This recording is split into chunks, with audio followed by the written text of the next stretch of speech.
By the time he called us over, I ran across the street not knowing what to expect. Obviously, I knew there was someone injured, but I anticipated it being a soldier.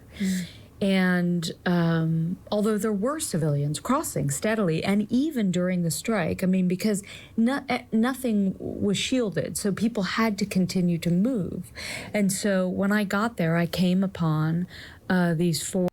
Informed, get entertained. Script is ebooks, audiobooks, Magazines, podcasts, Script, it's awesome. The following is a paid program. The opinions and views expressed do not reflect those of Bloomberg LP, its affiliates, or its employees.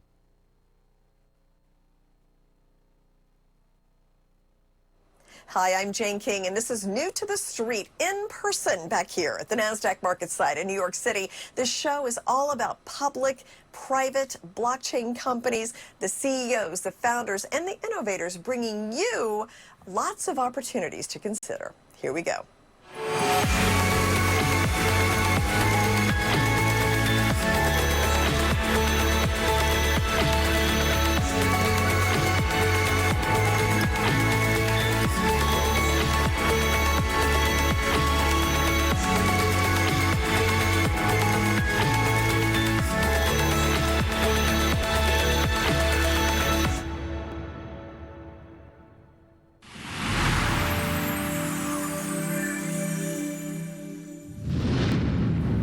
PetVivo is working on innovative tools to help with osteoarthritis in horses and dogs. And with me is the CEO, John Lai, to bring us up to date on what's the latest with PetVivo. And I know you had this MWI launch. So explain MWI, what that is, what was the launch all about? Sure. So MWI is one of the largest distributors in the veterinary space in the United States. They do about $5 billion a year in revenues.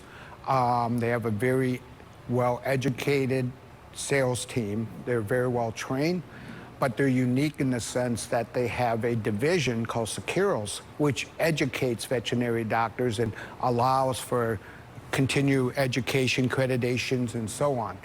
Because of that partnership, we're doing a whole series of wet lab demonstrations using our Spring product to demonstrate the advantages of using our product versus the current therapies.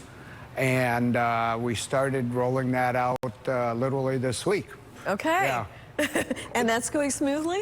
Yeah, you know, they tell you it takes 3 weeks to integrate the two systems so they can talk to each other on ordering, tracking, and so on. Doesn't matter who you get, it takes 7 weeks. Right. Just double whatever. It's kind of like having something built. It's always going to take longer and cost more than you expect. It's always more in software because they find little bugs, you know. You don't really know until you actually run the system and test it, and that's what they said. 4 weeks into it, they says, we're good to go. Okay. We kept finding bugs on the testing, and they kept correcting. So it's done, and we're shipping product. Awesome. And you have some new hires as well? Yeah, we just hired Paula Whitty from Zoetis. She was at Zoetis for 27 years, managed a very profitable group that did very good in revenues and veterinary sales. So for her to jump after 25 years at Zoetis, we were kind of surprised and happy to have her. Absolutely. Because she's very, very skilled. And that's a huge animal health company, so that's a big get for you. Yeah, Zoetis is the #1 player. Number one. Yeah, Okay. and you know, Rachel comes from Covetrus. I think she has 20-some years at Covetrus. I mean, they're probably hating me saying they have 20-some years. They're all over 25 years, you know. So it adds up quickly. I know. So, and you're growing clearly. Explain like what's going on with PetVivo and in terms of your growth in the past and moving forward. So, you know, we have a feline product that we'll be introducing here shortly. So the uniqueness of the product is we're hitting certain trends that we're seeing in the veterinary space. That trend being the veterinary doctors are leaning towards more natural products. Our product is naturally derived. The second thing they're looking at is looking for the reduction in the use of pharmaceuticals and other biologics because those have multiple side effects. So prolonged use of NSAIDs, which is the gold standard treatment or the first line of treatment veterinary doctors use, tends to cause GI tract bleeding, liver and kidney failure, also it tends to mask the underlying root problem of osteoarthritis, of damaged cartilage. Well, if the dog's not feeling the pain, they're going to jump and run in areas and actually going to destroy the cartilage much quicker. And our product's unique in the sense, and truly disruptive, is once the particles go into the joint, it actually augments the existing cartilage and provides protection for the existing cartilage, but functions just like fresh cartilage would. It's wet and lubricious, so when the dog runs, it's actually lubricating the joint and keeping the joint from heating up and getting inflammation. Okay. So we're noticing these trends, and we're definitely hitting these trends. The third trend is the ESG orientation. Our packaging is probably 98% recyclable. Interesting. Yeah, and the only thing that isn't recyclable, which goes into the standard Sharps red syringe thing, they throw those in there. So we're pretty happy we're meeting all what we see as the general trends, goals that veterinary doctors would like to see. Okay. John, thanks so much. Thank you. For coming back. Great to hear an update on PetVivo. Yep, happy to be here. Yeah, thanks. Bye-bye.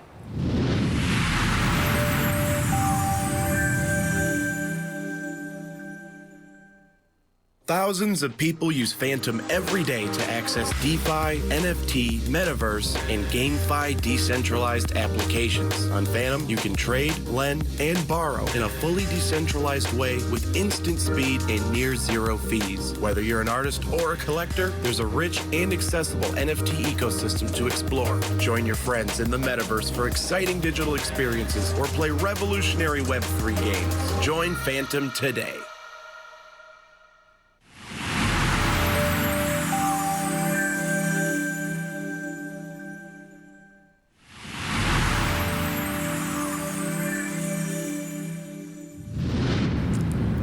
Acurx Pharmaceuticals is a publicly held clinical stage biopharmaceutical company developing a new class of antibiotics for infections caused by bacteria. And with me is the CEO, David Lucci, to explain more about what the company's doing and where you are business-wise right now. And let's just talk a little bit about your market cap is low, I mean, in terms of publicly traded companies.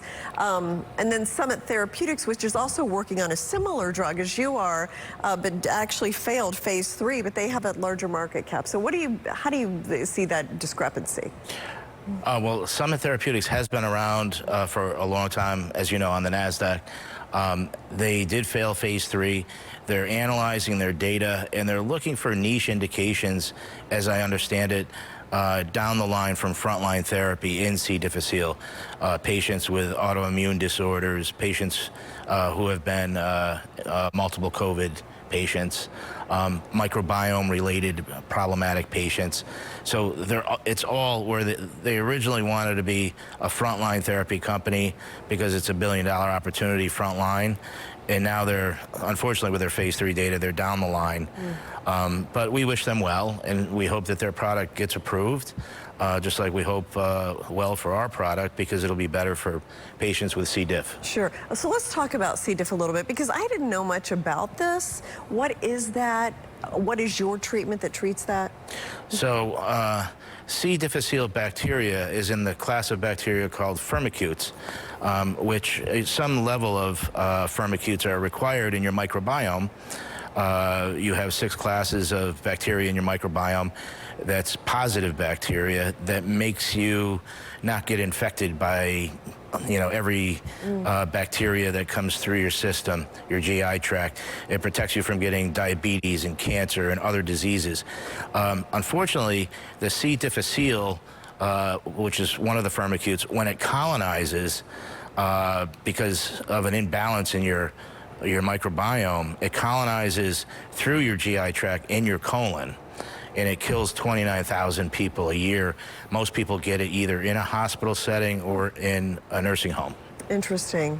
So you go in for a hip replacement or a knee replacement, and you come into contact with this bacteria, it colonizes, and you wind up with a worse problem than you went in for. Yeah, oh goodness, okay. So does the company need funds? Like, where are you with that right now? We have the funding that we need to get through this critical phase 2B trial that we're in with our ibezapolstat treating patients with C. difficile. The data's been amazing thus far. We're over 25% enrolled at this point, and we're analyzing options for how to speed things up with enrollment and to try to close out our phase 2B as soon as possible. so that hopefully we can move on to phase 3. And that'll depend a bit on the data. And we're kind of analyzing that right now. But we are funded now. We did our last public offering in July. We went public June of 21. So we feel fortunate to be where we are. We have institutional presence in our shareholder base. And with the NASDAQ listing, naturally, it helps if you need money, you can raise it. But our objective, we have a new class of antibiotics. There hasn't been a new class since 1984. It really does belong. Big Pharma wants to have cutting-edge medicine, first of a new class of medicine that's got significantly higher cure rates. We hope that continues than anything out there to treat C. diff. And that really does belong in the bag of the sales and marketing folks at a big pharma, whether it's an Eli Lilly, a Merck, a Pfizer, like that. Yeah, and I know it's an issue, that hospitals and nursing homes and infections, and some people don't even like to go to the hospital because they're afraid they're going to get more sick when they go. So but they kind of need to be there to be treated. So it's a huge catch-22. issue. It absolutely is. Well, please come back when you get your clinical data, and will do. Thank you, let's see how it goes. Thank you so much, David. Nice to meet you.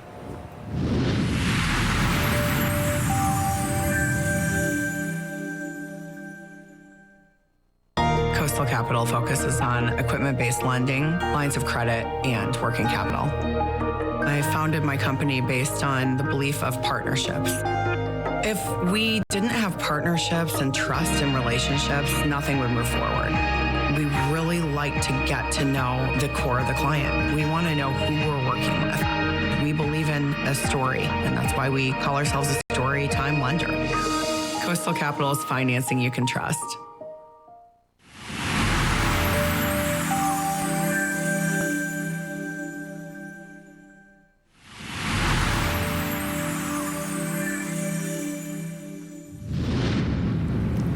Welcome to New to the Street's Unstoppable Show, and welcome also to my co-host, Rhonda Swan. Great to see you again. And with me is Courtney Murray, the CEO of Coastal Capital, capital with a K. So we want to make sure we distinguish that. And Chris Murray, who's the Senior Vice President of Coastal Capital as well. So you're using Capital Finance. A company uses logic in the underwriting process, but you also have kind of an interesting business model as well. So great to have you back. Let's just talk about the economic challenges we've been through, how you've been able to still grow through that. Sure. Thank you for having me back. It's great to be back at the NASDAQ. We have obviously seen a lot of times with the economy, with, I made it through 2008 and as well as COVID. And so to keep up with the Joneses in economic times, we have to kind of stay a little bit ahead of our competitors. And so what we've done is we offer not only an ancillary product that allows some working capital bridges for our clients to get through some of the slower times, but we also underwrite based on a logic platform. And it also has allowed us to open up avenues for not just working capital and bridge loans, but commercial finance up to 30 million we're able to secure now, and have skip payment programs and things like that to assist our clients. Yeah, it's great. I know last time we were speaking on the show, you were branching out into new industries and helping different types of entrepreneurs. How has that happened? What's taking place now? What are you up to now? Yeah, absolutely. I can jump in there, and thank you both for having me on the show. So in addition to construction finance, that type of equipment, material handling, over-the-road trucking, industrial, we branched out to e-commerce, technology, software, marketing, advertising. We can even finance a book author. We can do so many different things, and we can do it quickly in real time because we know business owners are very busy. I love that, and now you're really expanding, so you're helping so many more. What are you doing now to really differentiate yourself, though, from your competitors, right?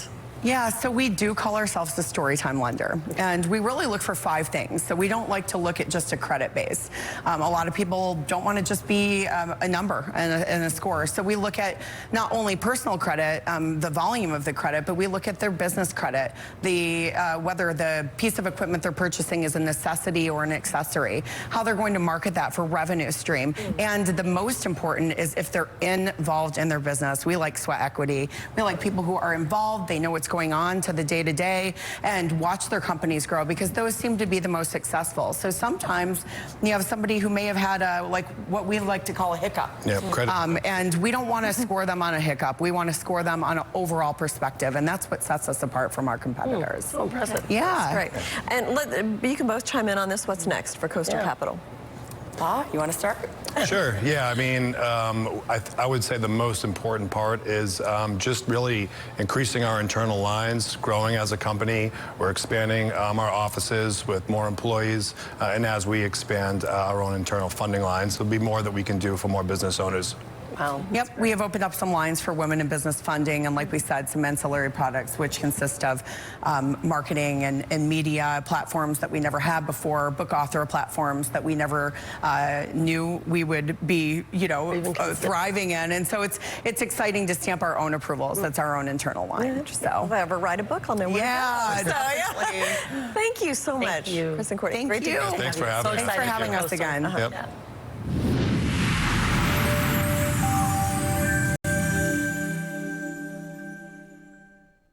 Secure, the true solution for your digital privacy and security. Secure is a private and secure messaging and email solution hosted in Switzerland, using proprietary military-grade encryption and Swiss privacy laws, giving you true privacy.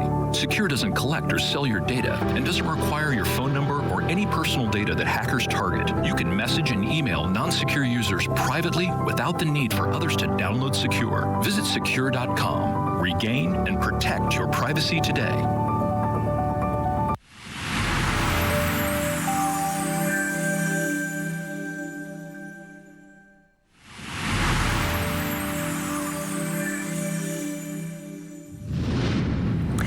Welcome to New to the Streets Unstoppable Show, and with me, David Rojas, the CEO of Blue Castle Ventures. We've also got a co-host, Rhonda Swan. Good to have you back. And so, David, Blue Castle Ventures, you're a wealth manager, a day trader. You do personal and corporate finance, in charge of mergers, risk management, almost every continent, which is fascinating as well. So I guess I gave a little overview, but tell us more about Blue Castle. Well, Blue Castle is the real, true platform in which is a real marketplace when you have the part of digital goods and real goods, right? Basically, the idea of Blue Castle initially was to tokenize real estate. That's why it's called Blue Castle, right? Interesting. But before taking that step, we wanted to do like a test run, so it wouldn't be like a pipe dream.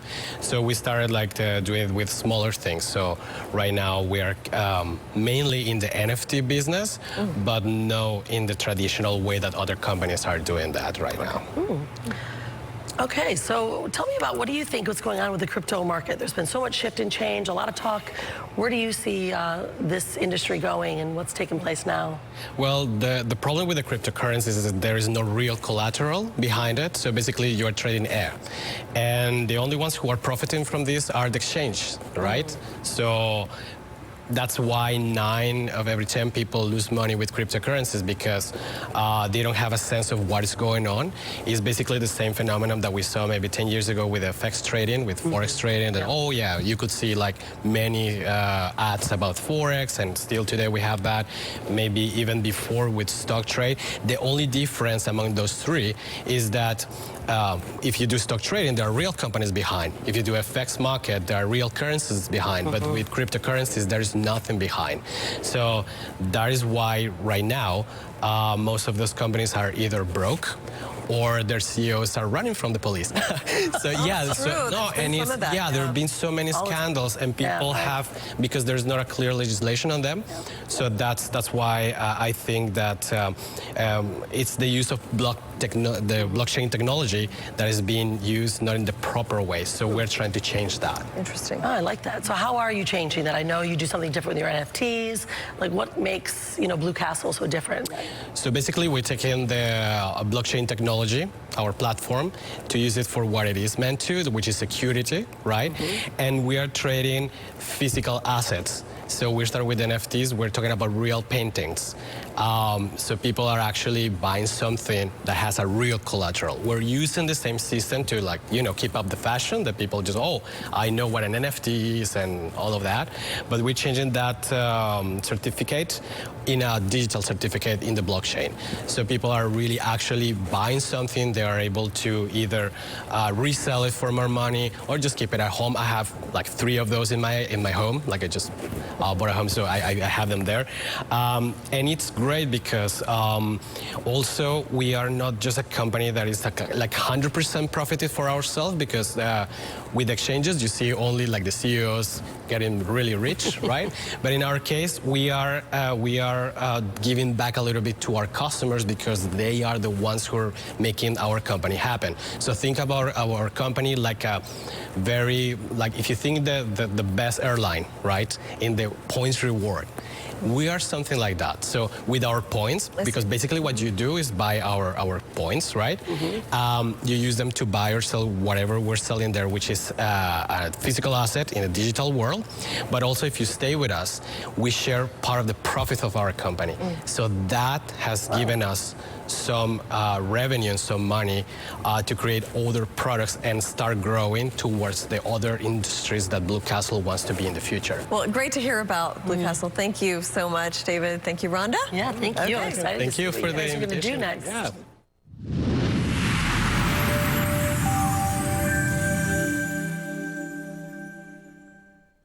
Thousands of people use Phantom every day to access DeFi, NFT, Metaverse, and GameFi decentralized applications. On Phantom, you can trade, lend, and borrow in a fully decentralized way with instant speed and near zero fees. Whether you're an artist or a collector, there's a rich and accessible NFT ecosystem to explore. Join your friends in the Metaverse for exciting digital experiences or play revolutionary Web3 games. Join Phantom today. Secure, the true solution for your digital privacy and security. Secure is a private and secure messaging and email solution hosted in Switzerland, using proprietary military-grade encryption and Swiss privacy laws, giving you true privacy. Secure doesn't collect or sell your data and doesn't require your phone number or any personal data that hackers target. You can message and email non-secure users privately without the need for others to download Secure. Visit secure.com. Regain and protect your privacy today. Coastal Capital focuses on equipment-based lending, lines of credit, and working capital. I founded my company based on the belief of partnerships.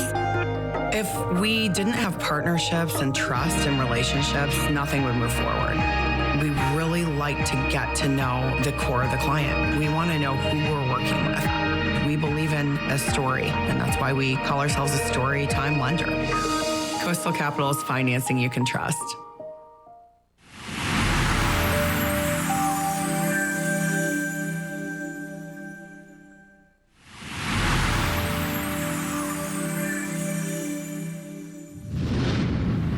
Sustainable Green Team and Coastal Capital are partnering, and we're going to find out more about what exactly this partnership is all about.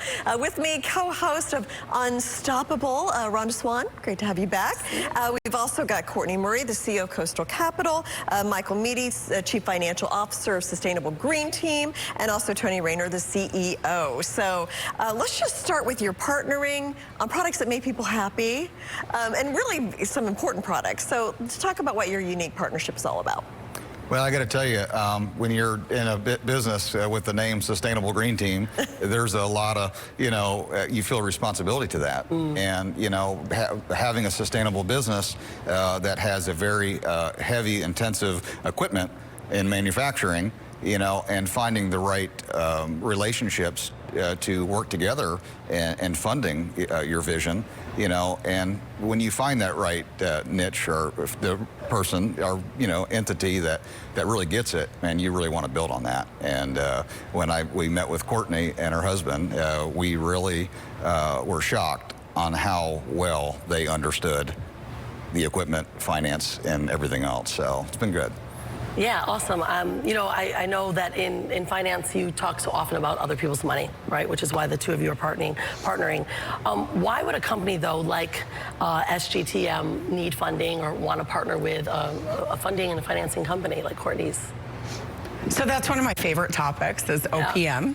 Other people's money is something that every entrepreneur or any established business that's looking to grow needs to utilize. I know that as an entrepreneur, I know that you are one as well. Bootstrapping your own business isn't always the route to go. Mostly if you have a high sustainable company that's growth patterns is not only equipment, but hiring new employees.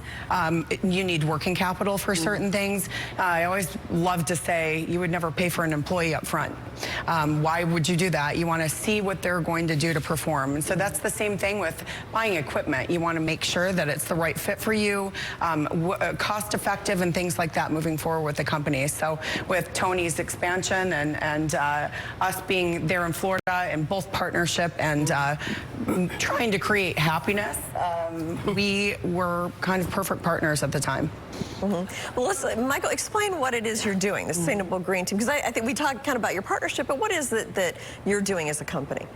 So what we're doing is essentially taking waste products and creating, as Tony said, happy products. So we'll bring in green waste and we turn that into usable items, such as mulch, such as soil, and lumber for that matter as well. So we are really trying to take this business into an area that we haven't been before as far as growth goes. And in order to do that, one of the things we need to do is utilize equipment to get us to where we want to go. And partnerships like what we're going to do with Coastal Capital is going to be so extremely important to get us to the next level. And as Courtney said, OPM, other people's money, I mean, we need to be able to leverage that fact. And that's what we're going to do with Coastal Capital. And we're looking forward to that partnership. Yeah. And just kind of wrap it up, Courtney, I mean, how is Coastal creating this unique niche to help companies grow? Sure. So what we've done is create kind of a niche with deferred payments, no payment for 6 months. Let's get your equipment on order. But also with our partnerships, we treat our relationships as family. And so we have a lot of other avenues. So not only can we help finance the equipment that maybe is on back order until 2025, but we can give them a way to market that equipment and reach out to the potential clients, because we do have avenues for ancillary products such as working capital for advertising and marketing and things like that. So it puts us in a different spectrum for financing. We're not just there for the money, we're there for really creating an advocate. Yeah, okay. Well, thank you, Courtney and Michael and Tony, for joining us today. Thank you, Rhonda. Thank you. As always. Thank you. Thank you. It's great to be here.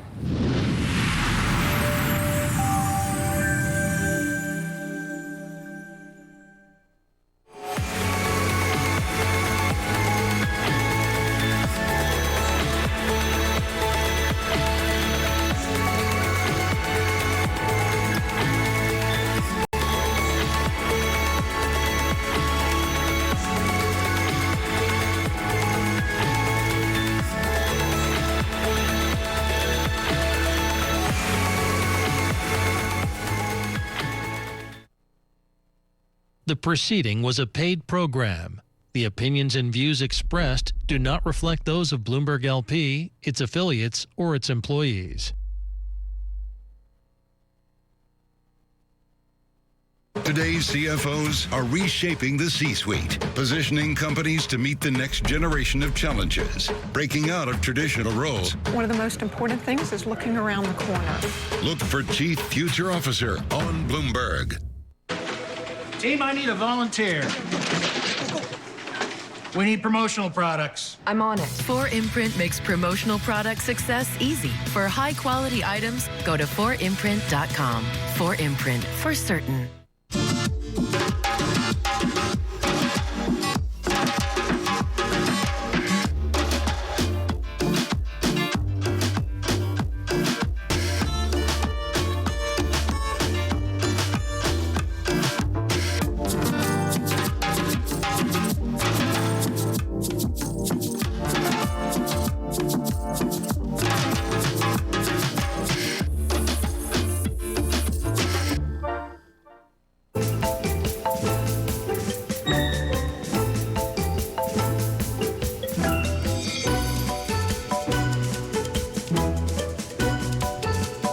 somebody says, I want to be a person has an impact on society, what would you recommend that somebody do to work their way up? Well, I think the first thing you've got to believe in something that you really care about. Grand Canyon University offers over 250 programs online, and online students received over $144 million in scholarships in 2021. See what scholarships you qualify for. Visit gcu.edu/myoffer. Find your purpose at GCU. You will put a woman on Mars. You will bring forth global cooling. You will be the first chief crypto officer. Because when you subscribe to Bloomberg, you won't just get news. You'll get insight into limitless possibilities, knowledge, and inspiration to feed your ambition. So before you invent, pioneer, disrupt, before you change the world, Bloomberg. Junior achievement is where dreams.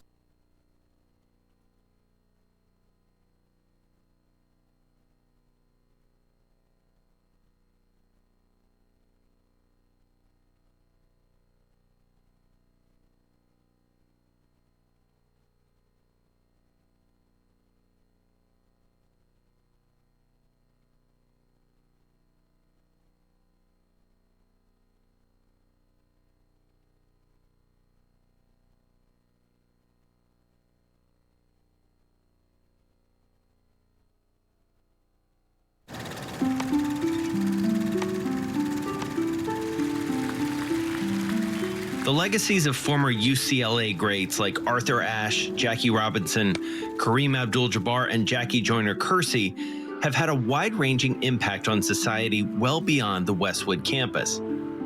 Chase reveres these people, but he's perhaps most keenly aware of the activism of a more recent Bruin alum, the basketball player Ed O'Bannon. Ed O'Bannon, who was Naismith Player of the Year national champ, UCLA sports legend, is also a legal hero. I think NIL could be the next installment where we look back in 30, 40, 50 years, and God willing, if we give him the roses he deserves, we add Ed O'Bannon to that list of UCLA greats. O'Bannon, who played at UCLA from 91 to 95, initiated a lawsuit that's widely credited for finally opening up the possibility of college athletes being paid for use of their name, image, and likeness.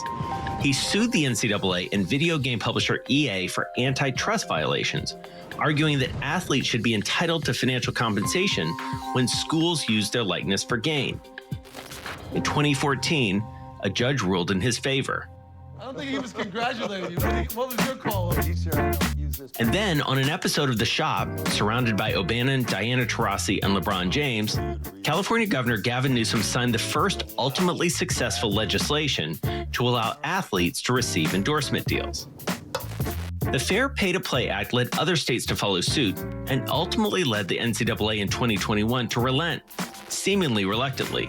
NIL payments were officially allowed as of July 1st, 2021.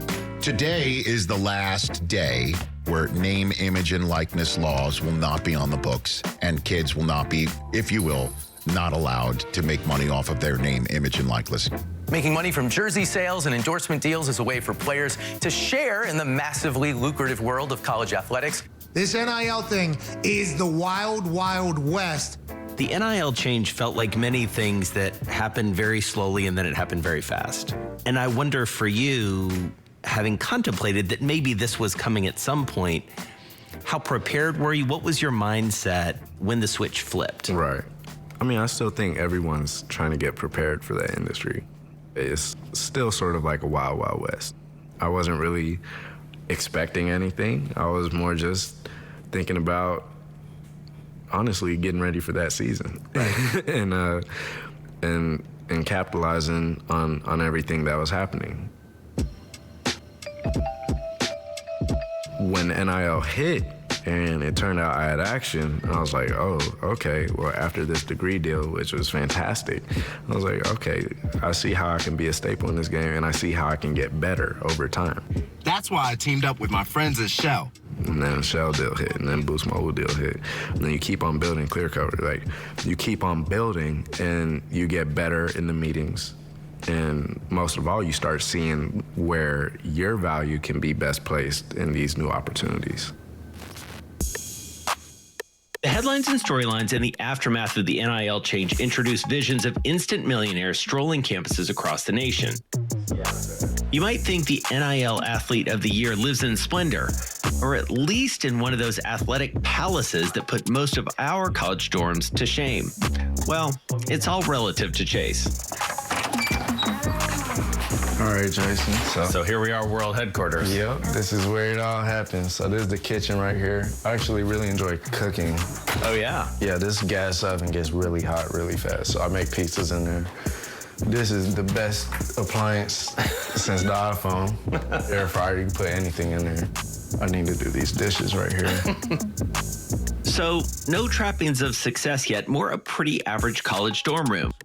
The fridge filled with leftovers, a well-used PS4, and of course, the requisite Godfather poster. It's a far cry from the lifestyles seen in some local news reports for NIL athletes during this first year. Bijan Robinson made headlines with an NIL deal with Lamborghini Austin. Lamborghinis tend to make more headlines than Muhammad Ali or Bruce Lee pictures. Some athletes are living in mansions, driving Lamborghinis. As far as I know, you're doing neither of those things. I see where you're living right here. It is, with all due respect, not a mansion. Okay. How much of that is a conscious choice, and what does it say about sort of your approach to this? Right. I mean, first off, I look at this as like it's my own room. It got everything I need. I'm cool with that. I'm cool with living below my means. I think it's important to remember that the volume of financial gain is completely overstated. And that's sort of y'all's fault in the media. You know, when someone hears about a $5 million or $10 million deal, you gotta report it like, oh my goodness, people are gonna read this. I'd count two things, like how many kids are even getting these deals? And then for the kids that do get it, how much of that is in liquid cash? And how much of it is in assets? If you pay for a $2 million house out here in LA for a kid to stay in college, that's great, but as soon as they're graduated, they're not going to have that $2 million house. I say the same thing, you know, for the kids who are driving around in Lamborghinis and stuff like that. That's awesome. Like, that's super dope. And I know some of those kids. But, you know, someone paying for your lease is different than someone actually giving you the value of that lease every single month. You're investing in it, saving it, 401k, et cetera. I say all that just to mention that product deals and stuff like that are overhyped by the media, and they also can land kids in some trouble if they're not paying taxes on it. That's one of the distinctly unsexy and easy to overlook elements of the new rules. Even if an athlete's not getting cold hard cash from a deal, the value of any products given are subject to state and federal taxes. So suddenly what a player sees as free gear in return for some social media posts actually equals taxable income. And that requires the same forms you'd fill out as an independent contractor getting a check. I made a fair amount in NIL deals, and I invested all of it. In my opinion, NIL is great. Doing all this is great. Making money now is great. But the most valuable thing I've gotten from all of this is the fact I'll always know how to make money off of myself. All told, Chase has done more than 20 deals with major brands like Degree, Shell, and Boost Mobile, along with venture stage companies including Discord, Duffel, and Creative Juice. He's also made a point to work with charities like the Los Angeles Regional Food Bank, where he's already raised funds for almost 60,000 meals. If you think eating heart-healthy food to support your blood pressure has to take a lot of time and hassle, then you need to try SuperBeets Heart Chews, the first and only heart chew with a unique polyphenol compound that makes supporting your healthy blood pressure convenient, while also helping reduce oxidative stress, so you feel more energized. That's why it's the top-selling superfood brand at GNC. It gets me going. It gets my circulation flowing, and I have that energy all through the day. It's just fantastic. I can stick them in my bag and keep them in my car. I love that I'm taking something that's healthy for me, and it's maintaining healthy blood pressure. What makes SuperBeets polyphenols so different from other antioxidants? In a leading clinical study, they were shown nearly 2 times as effective at promoting normal blood pressure as a healthy lifestyle alone. In my 31 years of helping people maintain healthy blood pressure, I've never seen a polyphenol compound this effective. SuperBeets antioxidants help support healthy blood pressure and help your body produce more energy. Now I feel like I have this wonderful reserve of energy. My blood pressure is even more healthy. I'm loving it. Call or go to buysuperbeets.com to find out how you can get a free 30-day supply of heart chews, plus free shipping with your first order. And for a limited time, we'll send you a free 30 days of our delicious new tart cherry metabolic gummies, the multi-benefit superfood that not only helps reduce inflammation from physical activity, it helps support your immune health and weight management, all by promoting metabolic health at the cellular level. Just 2 a day give you the antioxidant equivalent of 16 ounces of expensive tart cherry juice without any sugar. And they're yours to try absolutely free. That's over $30 in total free gifts, all backed by our 90-day money-back guarantee. This special direct offer is not available in stores, so try SuperBeets Heart Chews today. To order, call 1-800-951-1223 or visit buysuperbeets.com. Call 1-800-951-1223. That's 1-800-951-1223. Act now. Team, I need a volunteer. We need promotional products. I'm on it. 4imprint makes promotional product success easy. For high-quality items, go to 4imprint.com. 4imprint, for certain. Welcome, everyone, and let's find our fit. You feeling that fit yet? Must be the pants. What can I say? I'm in love. You're in love with pants? Yeah, with pants. Want to get into these pants? I know you do. I know, boss. Woo! I love my waist, I love my legs, and I love what covers them. This is a man in love. Yeah, that's pants, baby! Keep it going. That fit isn't gonna find itself. There's a song by Giveon. I heard the opening. I liked it.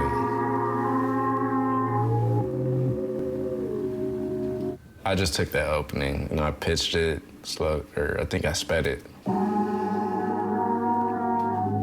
At his desk, when he's not making music, another side project, he's either networking with CEOs or investors he seeks out, or who seek him out, or negotiating new deals. Hey, Mallory. Hi, Chase. How you doing? I'm doing well. I'm turning on my camera right now. Yeah, no worries. This is an average NIL deal. A brand approaches an athlete who can help spread their message to a demographic they believe the athlete can help reach. In this case, DirecTV is looking to market their NFL Sunday ticket to college students. It would be 2 posts, 1 post late August and 1 post the first week of September. And the compensation would be $1,200 per post. Okay. So it would be $400 total. Right. Perfect. Are they video posts or are they, pick and caption? They can be either. It's up to you guys. So that was pretty good. 400 above what they had originally asked. So that's a win. So yeah, I mean, at this point, after I do a Zoom or something like that, I either chill out, go back to laying down if I was watching a movie or something, or, go to YouTube, just start looking for more samples. This is presidential Chase. It's a pretty simple interaction for Chase and for DirecTV, negotiated over a couple of emails and Zoom calls, and papered with a contract Chase will have his dad look over before he signs. And Chase, who's made himself as much of a student of the new NIL marketplace as he has of public policy at UCLA, says he understands why it's working. A brand ambassadorship with an athlete is more attractive to these brands now as far as return on investment than even a post by a famous actor. If there's any place to learn that sports are deep in the hearts of Americans, it's on a high school football field in Texas.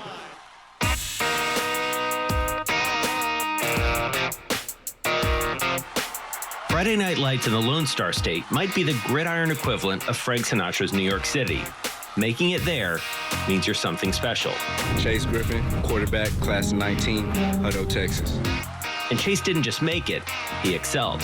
Let's talk about some of the top quarterbacks in the state. And when you look at that list at the top of it, you got to talk about Chase Griffin. I was lucky to play 3 years as a quarterback for Hutto High School. which is a one-horse town, we'd have great success. And so the town really shut down and came out and supported us every Friday night. Chase throws straight back. DJ and right he is there. wide open if he can catch it. Nice. He does. Touchdown, Hippos. Chase, one word to describe that finish to that game. God. That's it. Coming from a town like that where football is so prioritized, it has its pros and cons, but I think on the pro side, I learned how to win, how to get better, and most importantly, what it's like to build a team where everyone gets better.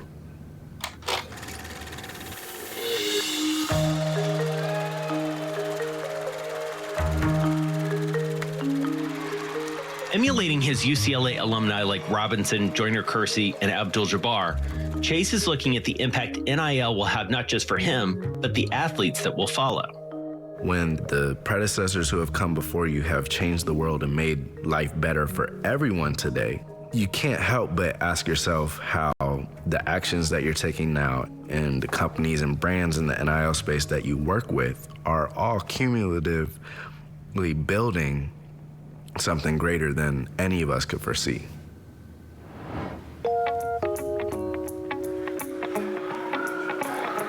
I've never moderated, so this will be my first time. Should be fun.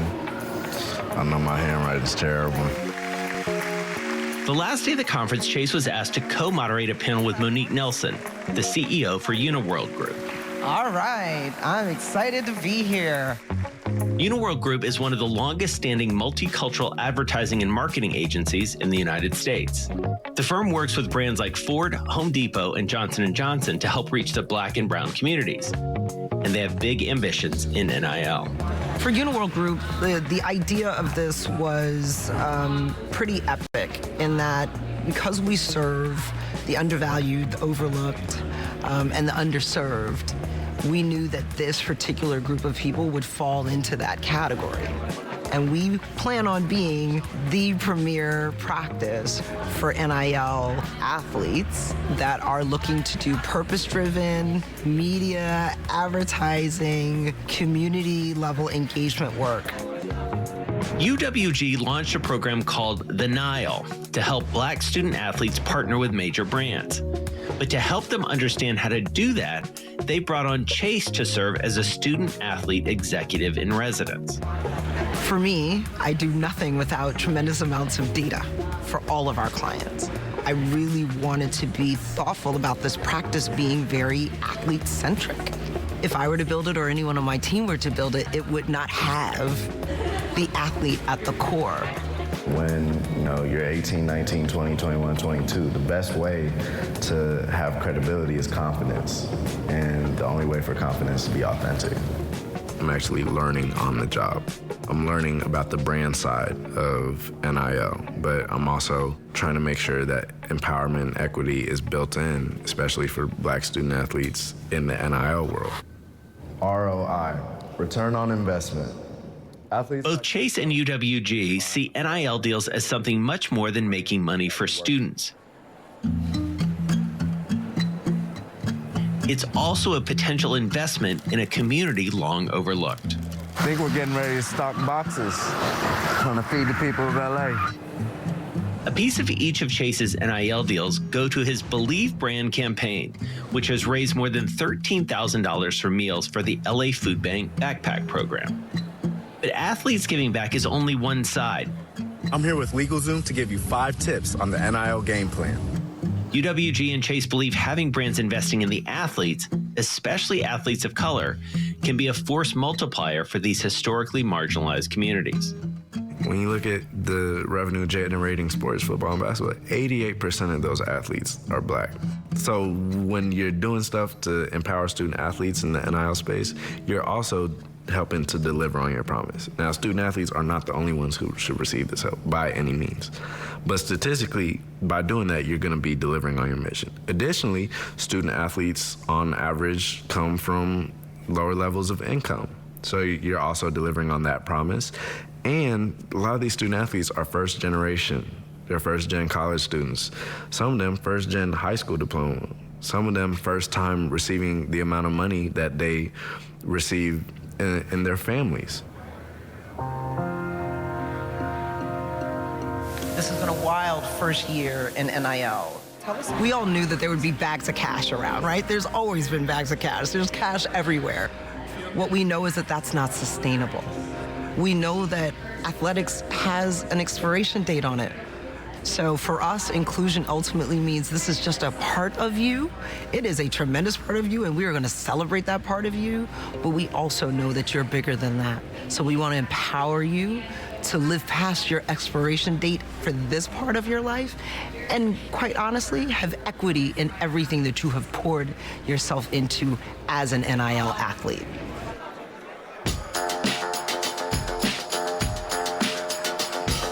It may still be the Wild West days for the NIL industry, but in the first year, about $1 billion in business was done with NCAA athletes. For the early leaders in the NIL space like Chase, they're striking a precedent for athletes that follow them. And that's important because collegiate athletes don't have that much time to profit. Only an estimated 2% of NCAA athletes go on to the pros. Even the hardest working are often limited by things they can't control. For Chase, it's been his height.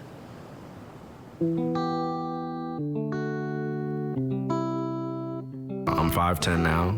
In high school, after my sophomore year when I threw for 3,000 yards, I was probably like 5'6", 5'5". I mean, I could arguably say I'm one of the best in the history of Texas high school football. But, you know, I've gone through the height test where they'll call you out of class, shake your hand, look at you up and down, and be like, nice to meet you, you go back to class. It's a sad but timeless story for student athletes. And for Chase, his story is something he's not shied away from, but embraced when it comes to his NIL deals. I'm frequently the smallest person on the football field, but I always strive to be the most impactful. My middle school coach told me that I would never play in high school. Chase's deals with Degrees Breaking Limits team and Clear Covers Inspired Underdogs allowed him to capitalize financially from football, even though last season he never saw the field for UCLA. I play football because I love the game. I play the football because I'm a good competitor. I love to compete. And I play football because I'm good at it. At the end of the day, I don't play football for my livelihood, which is important to remember when it comes down to identity. I'm myself, Chase Griffin. As long as I'm that, I got something in this world.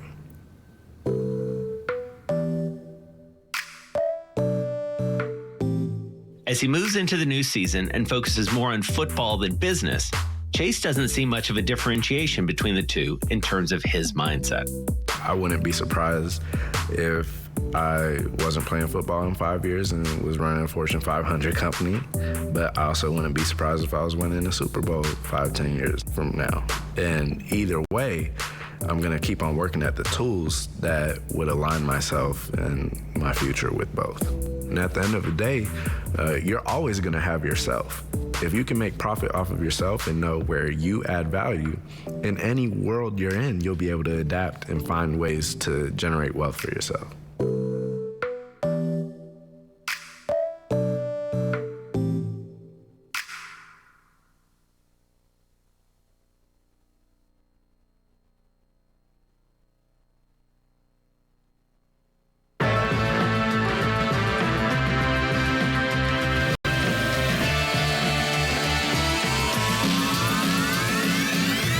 Part of what I love about business is you get to build things from nothing. I don't have any investors. All this is all money in. This is me just building it. It's pretty much full service shadow banking with nobody in charge.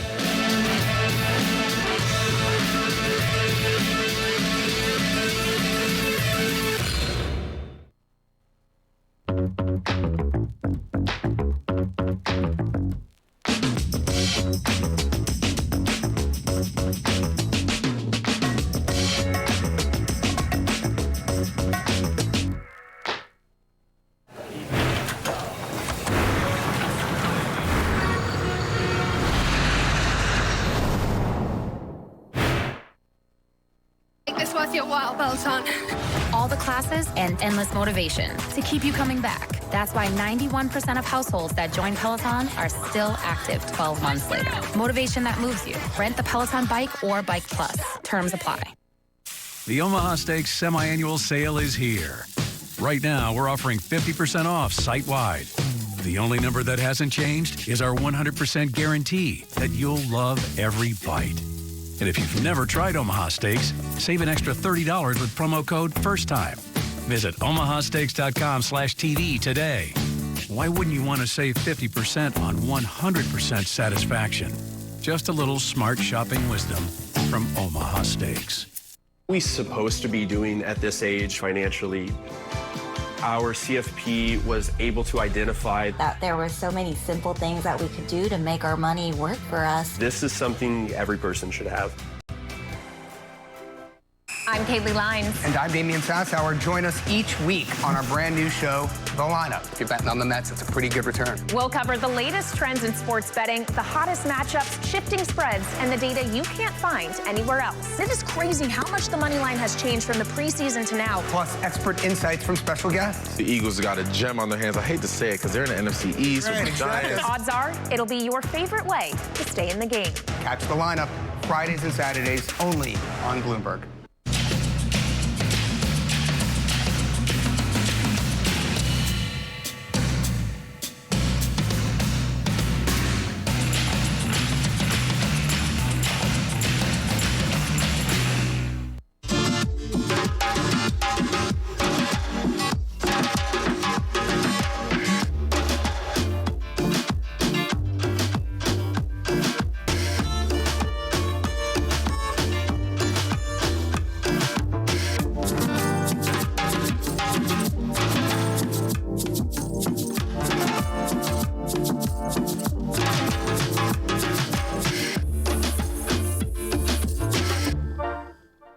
August jobs were right on target. Pretty much in line with what Wall Street expected. A Goldilocks jobs report. This Friday, the surveillance team brings you the crucial jobs data and expert analysis at terminal speed. Does this imply that central banks will blink? They want to see a little bit more slack in this labor market. I don't think the Fed wants to see unhappy people. There is a lot of monetary contraction and austerity coming down the pipe. The September jobs report, Friday on Bloomberg Television and Radio.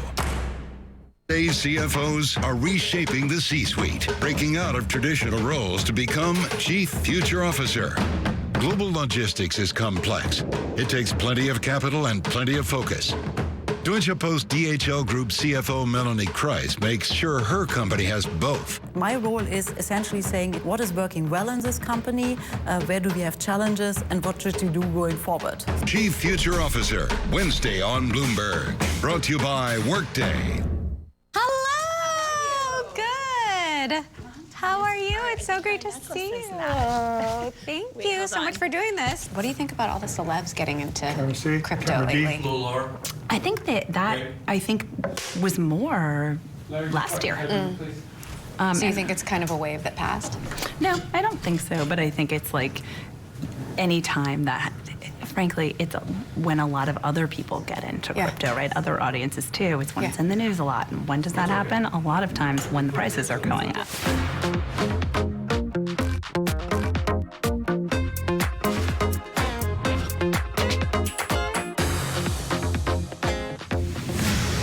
She was a federal prosecutor going after gangs and the mob before being handed her next assignment, taking down Bitcoin. Katie Hahn soon realized this new technology was much more than a tool used by criminals. She dove deep and became a crypto convert, swapping her prosecutor hat for a board seat at Coinbase, and became the first female general partner at venture firm Andreessen Horowitz. Hahn, now a prolific crypto investor, recently launched her own fund with $1.5 billion to deploy. It's the largest fund ever raised by a single investor. Joining me on this edition of Bloomberg Studio 1.0, CEO and founder of Hahn Ventures, Katie Hahn. Katie, it's so great to have you. Great to be back here in the studio with you, Emily. I want to start with a vibe check. Okay. What state of the crypto cycle are we in right now? It was hot, and then it got pretty cold. Well, look, Emily, zooming back, because I've been in crypto for a decade, if you can believe it. We've seen crypto be really hot and then all of a sudden not. And so we've seen this before. However, I think one of the things that's a little bit different now is with each new crypto cycle, more and more people come into it. And so it's more and more pronounced each cycle. And I would push back on it's not. I think it depends on what area of the ecosystem you're looking at. We think developers think crypto and Web3 is still really hot. I am seeing a lot less of those "we're all going to make it" hashtags. I'm seeing a lot less of them too, although I am spending less time on Twitter, so maybe that's why as well. But with each cycle, there are new acronyms. What hasn't happened is a crypto winter in the midst of kind of really serious global macro conditions. So we have inflation kind of at record highs for our generation and in our lifetime, and then we have also a war that's broken out in the Ukraine. We have a number of other factors going on here, so that's very different. There was some serious carnage out there. Yeah. Celsius, Luna, 3 Hours. What's been your takeaways from all of that? I don't want to sit here and tell you that algorithmic stablecoins are bad, because I actually think they're really interesting. However, I think what happened is you had, in this case, you mentioned Luna and Terra. You know, that was an algorithmic stablecoin that was getting pretty widespread adoption relative to what the tech could do. I didn't realize you spent your teenage years living in Egypt and learning Arabic. Tell me about your upbringing. I was always uprooted. My dad worked for a large company and we were always moving just when I would get comfortable in one space. And I think actually that's pretty important. If you fast forward and look at my career, I'm comfortable being in uncomfortable situations. You know, didn't know a lot about venture when I got into it initially. I didn't know a lot about crypto when I got into it initially. And I was okay asking questions. I was okay not knowing the local acronyms or the nomenclature of a particular field. And I'm taken right back to my teenage years in Cairo, moving from Houston, Texas one day to downtown Mahdi in Cairo the next day. You studied law. I did. You clerked for Supreme Court Justice Anthony Kennedy. That's right. You became a federal prosecutor. You were taking on prison gangs and the mafia. That must have taken a really thick skin. I was doing it at age 25. And now if I kind of take a step back, and I think that happens at different points in your career, like, whoa, if I would have analyzed that a little more at the time, and I'm kind of in some ways glad I didn't. I just dove right in because I found it fascinating. There was a human aspect to it and people's stories, and I felt like those stories mattered. So I was drawn to criminal law and became a federal prosecutor, and I did cases involving violent crime, but then really missed trying cases, being back in the courtroom, being before the grand jury, like the prosecutor you would see on TV, going to try those murder cases. Doing those 2-hour closing arguments. That's right. And so moved out here to California. I indicted the largest prison gang in the world at the time. Outlaw motorcycle gangs, hostage taking, bank robberies, armed bank robberies. There was really not a kind of criminal case by that point in my career I hadn't done. And it was right around that time, 2012, one of my bosses came in and said, let's have that same energy that you brought to those gang cases, to those murder cases, and let's go ahead and have you investigate this new criminal technology that we really need to look into and possibly shut this down. So you created the first cryptocurrency task force. How would you describe it? Fortunately, several of us in the government realized at the time it's not possible, also not desirable, because Bitcoin is not an entity, it's not a person, right? It's a protocol. And it would be like saying, let's go shut down cash, let's go shut down the internet. It's not possible, probably wouldn't be a good idea either. I was using crypto and technologies like the Bitcoin blockchain, because that's all that existed then, this is 2012, 2013, to actually uncover criminal activity. So I didn't think that that technology was bad. Frankly, it was a tool that helped me uncover nefarious activity. And by the way, it was a step-level function improvement better than compliance by banks. I'll just go ahead and say it. That's a little bit controversial, but I had spent a decade subpoenaing large financial institutions, and 5 times out of 10 didn't get back what I needed. One case I worked on, and people always say, oh, you shut down the Silk Road. What actually happened? I was looking into something completely not having to do with anything at all of the Silk Road and came across what looked to be some kind of odd activity. And it turns out that a couple of federal agents on the Silk Road Task Force out of Washington, D.C. were corrupt. And that is the case that I ended up indicting, and I ended up prosecuting those agents, and they both went to prison. So that's the aspect of what the Silk Road case that I worked on. I would never have been able to uncover that criminal activity by those agents, because they were federal agents, they knew how to cover their tracks, had they not used Bitcoin blockchain. So that technology right there, if they had just used wires or cash or even bank wires, we would never have uncovered that. Just how hard is it to launch a crypto fund from scratch?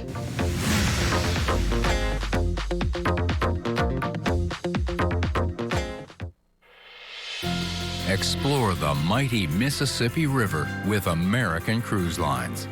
Known for grand antebellum estates, historical battlefields, and exquisite regionally inspired cuisine, the Mississippi River beckons exploration. Aboard the newest fleet of modern riverboats in America, experience award-winning shore excursions, including New Orleans, Memphis, and Nashville. In your spacious stateroom, magnificent views await you from your private balcony, while our gracious onboard staff ensures that your voyage will be unforgettable. Begin your journey today with the leader in U.S. cruising. Visit AmericanCruiseLines.com or call for a free cruise guide. Small ship cruising, done perfectly. Wealth-changing question. Is your advisor giving you incomplete advice? Besides investing, there's also taxes, insurance, estate planning, and other elements that can be stressful to organize.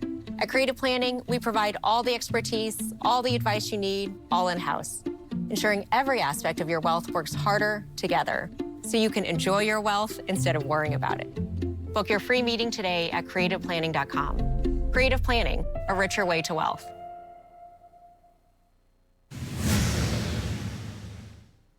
So you became kind of a crypto convert after this. You joined the board of Coinbase. That's right. Very early on.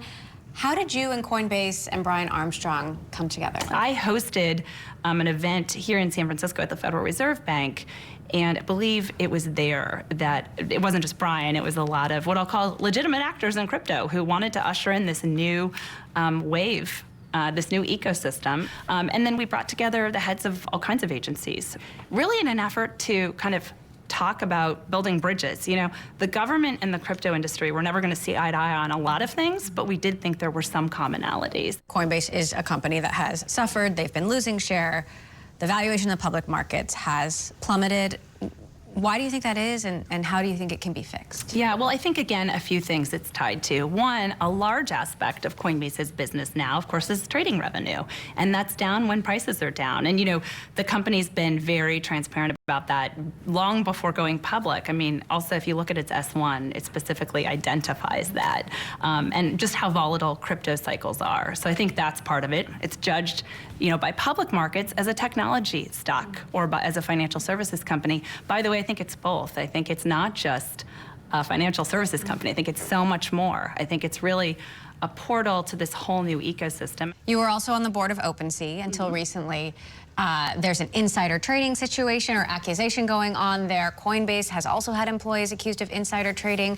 How much is this happening within crypto companies and within the industry, and how big a problem is it? Yeah, I think crypto is under the microscope. So where you have a case, 2 cases, 3 cases in crypto ecosystem, which now is a trillion-dollar industry, I think multi-billion, approaching trillion-dollar industry, you're always going to be able to find examples like that. So I don't want to make too much out of a handful of cases. That said, the company, Coinbase, OpenSea, take these things incredibly seriously. Along with your position at Coinbase, you became a partner at one of the most storied venture capital firms in Silicon Valley, and that is Andreessen Horowitz. What was your experience at A16Z like? There I met Chris Dixon, and I met Ben Horowitz, and I met Mark Andreessen, and I had worked with them for just about a year, maybe a little bit over, when they asked me to come and co-run their crypto funds at Andreessen Horowitz. Again, I jumped at that chance, and I think really that speaks to the fact that, as I've said before, things are a hell yes or they're a no, and it was a hell yes for me. So Andreessen Horowitz is the kind of place where if you make partner, you don't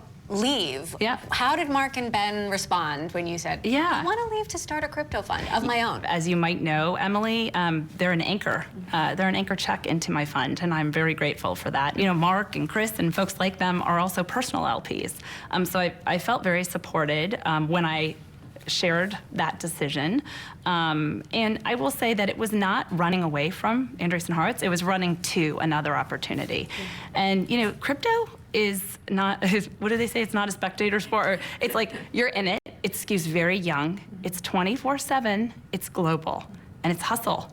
And that's a trade-off. It's a life trade-off. And at this point in my career and in my life, if I was going to continue to make that trade-off, I just wanted to do it and do it in a way that was really true to me. So you struck out on your own. Yes. To launch Hahn Ventures. What gave you the courage to do that? What was the spark that lit the fire? Yeah. That got you to say, I need to do this and do this now? Sure. What I set out to do was to continue to invest in this ecosystem that I think is so broad. The decision was very purposeful, and the timing was very purposeful. We have an early stage fund that does seed stage, Series A, even Series B, and then we have what we call an acceleration fund, which is not a growth fund, it's a crypto growth fund, and I think those are different things, but it's later stage. It might be crypto publics, certain kinds of public tokens were set up to hold tokens, to participate in the token ecosystem, or later stage companies. I mean, you know, there are now many crypto unicorns. The space has become really competitive, even though you say, you know, crypto's had its kind of ups and downs. The thing is, a lot of people in some of those last cycles have seen the kind of venture style returns that can be had in crypto. And so you've had a lot of new funds enter the space, and that's driven up competition. So what differentiates Hahn Ventures then from you know, all of these other crypto funds or even the more traditional venture capitalists like Andreessen Horowitz or Sequoia that also have crypto funds now? Well, I think a lot of traditional venture capital funds now have crypto funds. It used to just be like a regulatory designation. It was like, are you an RIA, which is Registered Investment Advisor? I would say for crypto founders today, it's not enough to just be an RIA, right? Frankly, I don't even know if a lot of them care. That's a regulatory designation. What crypto founders today want to know is, do you live and breathe crypto? Do you inhale the discords? Are you part of the community? Do you participate in governance? Are you going to be staking these kind of crypto verbs out there? And if you're not really in that space full time, I think it's very hard to run a successful crypto fund. We don't have a hedge fund component. So we're not sitting here buying and trading and selling. That's a hedge fund structure. And there are crypto hedge funds. We're not one. We're making 7 to 10 year bets. Just how hard is it to launch a crypto fund from scratch? You know, it's hard, but it's not impossible. We don't have a crystal ball. I don't know, I can't predict cycles, but I knew that we were in a cycle where you saw so much fervor and excitement around the space. And I already talked about what makes us different, but I think one thing also is we are a nimble strike force. We don't fish in the same pond. We have the crypto natives, we have efficient execution, we have operators, seasoned operators who really know how to stick the landing. And I think that's reflected in our culture. I would say the only thing that's changed in our strategy as a result of the market correction is really more of a focus on early stage, but we still have our late stage fund. And when we see valuations, which I think we'll still see correct, spoiler, I think we'll continue to see some corrections. And so we might deploy our later stage fund a little bit more slowly. It might not be on an even 50-50 cadence, and that's okay. Long term, our strategy hasn't changed. Long term, we're committed to the space. How much do you think valuations are going to correct? You know, it's just, I can't give you a one-size-fits-all answer because crypto is not a monolith. You have some crypto companies that really follow more of an enterprise SaaS business model. You have others that are layer one protocols. You have still others that are consumer-facing applications. And I think one of the things we're seeing right now is the infrastructure layer, and that's where we're spending a lot of our time, by the way. And we think more and more use cases will come about when the infrastructure layer is in place. So my own view is we are not rushing to deploy. We're certainly not getting caught up. Do you get VC FOMO, and how do you avoid that? You know, look, I think it's very easy to get into that mindset, right? It's because it's a competitive sport. It's a competitive space. And I think I'd be lying if I said that that doesn't influence anyone. What I do, and I think I do differently, is I try to take stock of that. Oh, that's the FOMO mentality kicking in. That's bad. Again, you don't want to overcorrect though. What we look for is amazing founders It doesn't matter if I think valuations will correct. If there are amazing founders, there's a huge TAM. We also look for, what's your regulatory plan? If you're launching a token, what's your plan to comply with the law? What's your plan for security, by the way? We've seen a lot of hacks in the space. We want to really dive in there and make sure that the founders have been thoughtful about, especially if they're custodying customer funds, keeping those funds secure. If it's a cross-chain bridge, what are the exploits? Have you changed your strategy at all, given the downturn? Like, have you backed out of any deals or decided not to do certain deals because the conditions have changed since you raised the fund? We have decided not to do certain deals. We've never backed out of a deal. We have decided not to do a few deals. Because we think that pricing was ahead of progress, candidly. And we might have been wrong about that, Emily. We might have been wrong about that. But I think if we were wrong not to do a couple of deals, better that we might have been right. Because if we were wrong about that, I think we can find a way to still invest in those projects later. Well, one thing I'm hearing is that a lot of dry powder has just stacked up because all these funds raised a lot of money. You raised, what was it, the biggest fund ever for a single person, not just a woman, anyone. Are you confident you're going to have a place to put all that money? I am, but if I don't have a place to put it, I'm not just going to go willy-nilly deploy it. One of the things that we told our LPs, even during the period when we raised our fund, which was when crypto was undeniably still on a bull run, we said that we are going to be pretty steadfast sticking to a 2-year deployment cycle. And you know, I think one thing that's changed is that might have lengthened. It certainly hasn't shortened. But we will, again, we feel very good that we have the capital to back great teams when we see them. So you think we're going to fall behind? The United States I think we already are falling behind. Fall behind China. I think we're falling behind. We're Carvana, the company who invented car vending machines and buying a car 100% online. Now we've created a brand new way for you to sell your car. Whether it's a year old or a few years old, we want to buy your car. So go to Carvana, enter your license plate, answer a few questions, and our techno wizardry calculates your car's value and gives you a real offer in seconds. When you're ready, we'll come to you, pay you on the spot, and pick up your car. That's it. So ditch the old way of selling your car and say hello to the new way at Carvana. You plan to bring extra office cheer with the promotional product experts at 4imprint who attended to every detail. Did you brighten the holidays? Oh, you certainly did. For the right products printed perfectly, go to 4imprint.com. 4imprint, for certain. Welcome, everyone, and let's find our fit. You feeling that fit yet? Must be the pants. What can I say? I'm in love. You're in love with pants? Yeah, with pants. Want to get into these pants? I know you do. I know, boss. Woo! I love my waist, I love my legs, and I love what covers them. This is a man in love. Yeah, that's pants, baby! Keep it going. That fit isn't gonna find itself. What about NFTs? NFTs are you too. concerned about the declining demand? We are going to increasingly live in a digital world. And I happen to think that if you live in a digital world, you're going to want to own digital goods in that world. You're not just going to be satisfied to rent them, which is what we do now. We buy our content from walled gardens. Without digital scarcity, which is what NFTs unlock, you don't really own anything. You're subject to the whims of a platform. And I think NFTs and digitally scarce goods fundamentally change that. I think you'll see NFTs back again, but we are spending a lot of time in the infrastructure layer. Like I tell you, zero knowledge technologies, scalability. We think of that as like the plumbing. If you think of the fiber optic cables, remember you couldn't have had YouTube and Netflix with dial-up. You couldn't have streamed content. The same is true of crypto use cases. We think that there will be a lot of new use cases unlocked when the infrastructure is there, when it's more efficient, when it's more user-friendly. And so we're spending a lot of our time there. President Biden issues this crypto executive order. There are a number of ports that are coming due.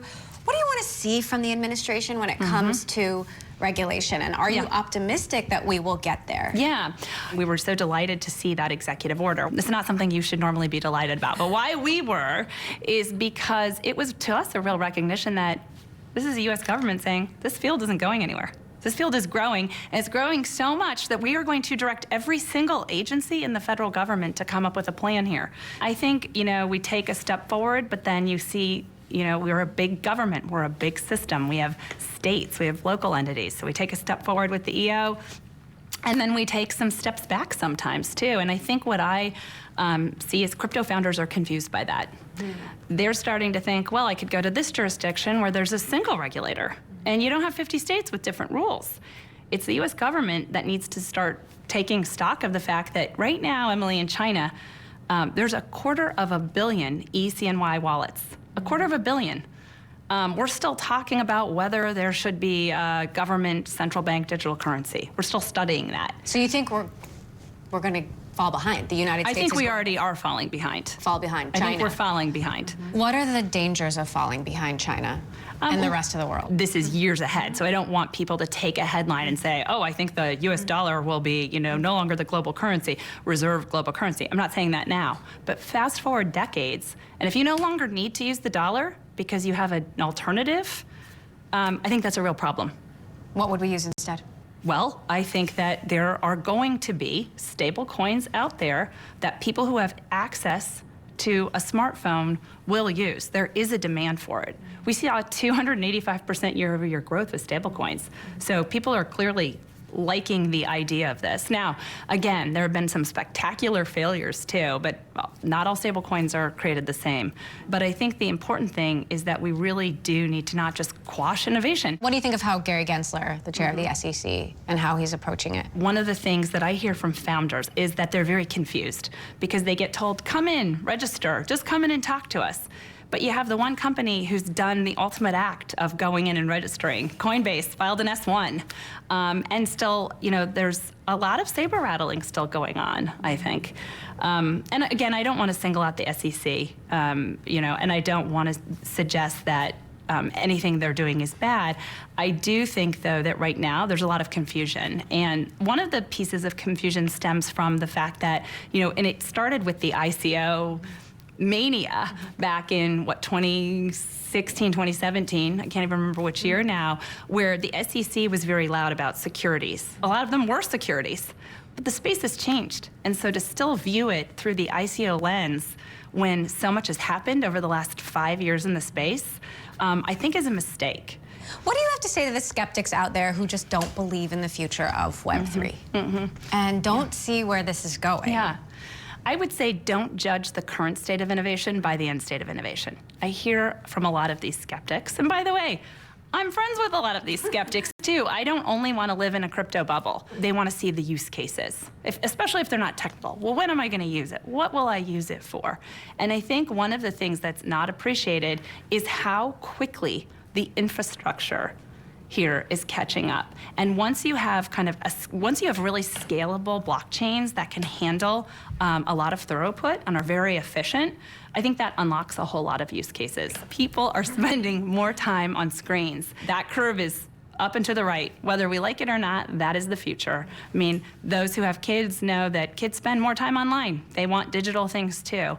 And I think to dismiss it, it is a bit generational, I do find. Not always, but it is a bit generational. If you talk to kids about being able to have money online, they instantly get that concept. They're comfortable not having to hold something in their hand to think it has value. Take us to the end state. Do Google and Amazon and Facebook and Apple still exist? I believe they will still exist. I mean, it depends what you talk about when you talk about the end state. I mean, I think that, I think for decades, those companies will still be around. But the important thing is I think this new ecosystem is going to represent a challenge to them. I do think that those entities, decentralized forces, are coming and will cut into those entities' profits and revenues. So we have a little rapid fire section. If you could belong to any altcoin tribe, which would it be? Gosh, there is no way I'm answering that because I will get trolled on Twitter by every other altcoin tribe. I'm a crypto maximalist. All right, well, I'm not picking one. Book or podcast you're binging now? Yes. Okay, yes, I am. Oh gosh, I'm binging on Wheat Crashed. Something that brings you simple joy. One of the things that I love and I've missed being away from this summer is swimming. I find like some of my best thoughts come to me while I'm moving. Career philosophy. Yeah. Do a job where you know 50% of the job and where you're going to learn 50% of the job. Again, that goes back to no growth in the comfort zone, no comfort in the growth zone.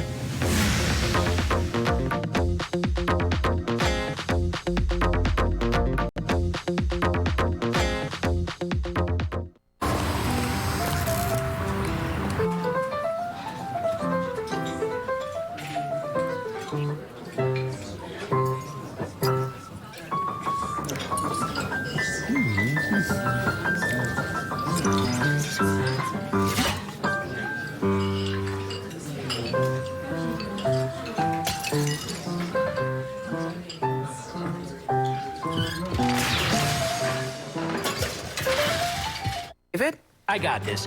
My son Dave Jr. is busy, but I watch a lot of financial news on Sling TV. Don't store all your crypto under your mattress. With Sling, be confident you're getting the TV you love for a price you'll love. Sling. Try us today. Stressed out. I just got this bonus. I gotta get this 401k. Emily's going to college at 9. Bill, we got you. While most financial planning companies focus only on retirement, Facet helps with every decision. Learn more at facet.com. Pay over $100 a month for cable when it's half the cost for Fubo TV. Get all the channels you want with all the entertainment you love for the price that cable can't beat. Try free at FuboTV.com. You plan to bring extra office cheer with the promotional product experts at 4imprint who attended to every detail. Did you brighten the holidays? Oh, you certainly did. For the right products printed perfectly, go to 4imprint.com. 4imprint, for certain. This is Script, an app that gives me access to ebooks, audiobooks, podcasts, and more. With Script, I can get in my steps in countless pages. Script makes every moment a reading or listening moment. Go to Script.com and try it free for 30 days.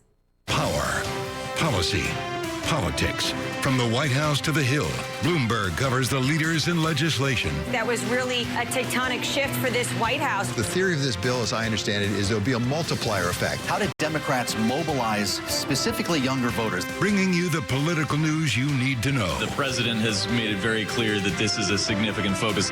For the intersection of Wall Street and Washington, nobody covers politics like Bloomberg. The difference between political gossip and policy intelligence. Bloomberg Government provides our clients with expert reporting, analysis, and public affairs tools that give you the edge in reaching policymakers on the Hill. When you're in the business of influence in Washington, information and connections are the currencies on which you rely. For knowledge you can act upon, the difference is Bloomberg Government.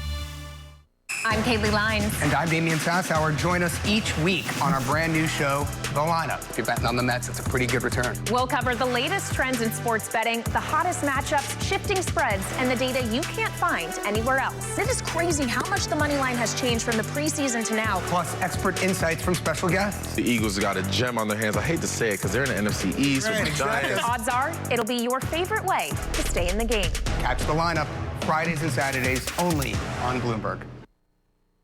The following is a paid program. The opinions and views expressed do not reflect those of Bloomberg LP, its affiliates, or its employees. The following is a sponsored program that is furnished by Wounded Warrior Project. Since 9/11, over 3 million Americans have deployed around the world to protect our country. And when one of these brave men and women come home with a severe injury, the greatest casualty is being forgotten. To make sure that doesn't happen, today we're going to share with you some of those incredible stories of courage.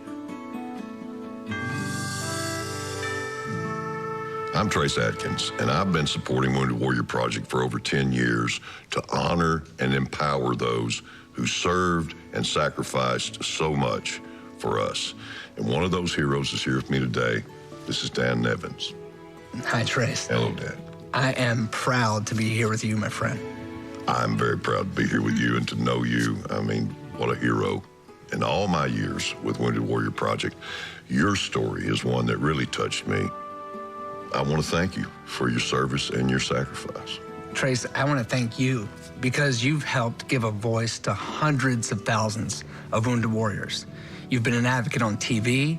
I've seen you at multiple Wounded Warrior Project events, and your music often honors the brave who served our country. Well, I believe that we all have a duty to honor those who fought for our country. And today, we're giving every American a way to do that through the Wounded Warrior Project. Yes.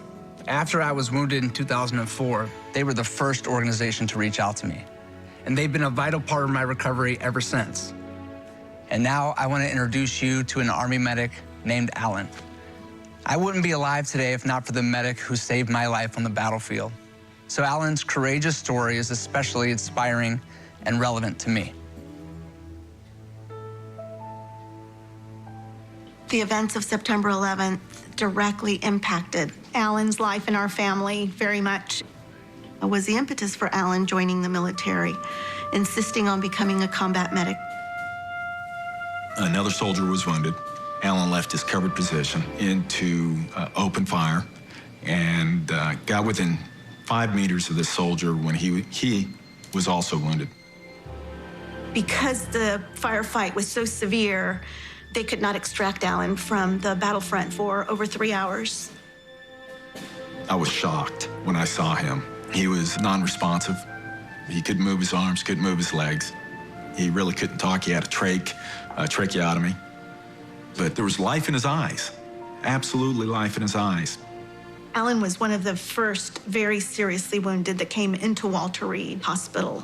And I started hearing and reading about a new program called Wounded Warrior Project and backpacks that they were bringing to the wounded. Wounded Warrior Project began to provide hope at the bedside immediately. Alan had to learn to do everything all over again. As a parent who deployed their oldest child to war, I was prepared for one of two things: greeting him at an airport with flags flying, or a flag-draped coffin. I never expected, and none of us ever expect, that in between, and that he would come home and need assistance for daily activities for the rest of his life.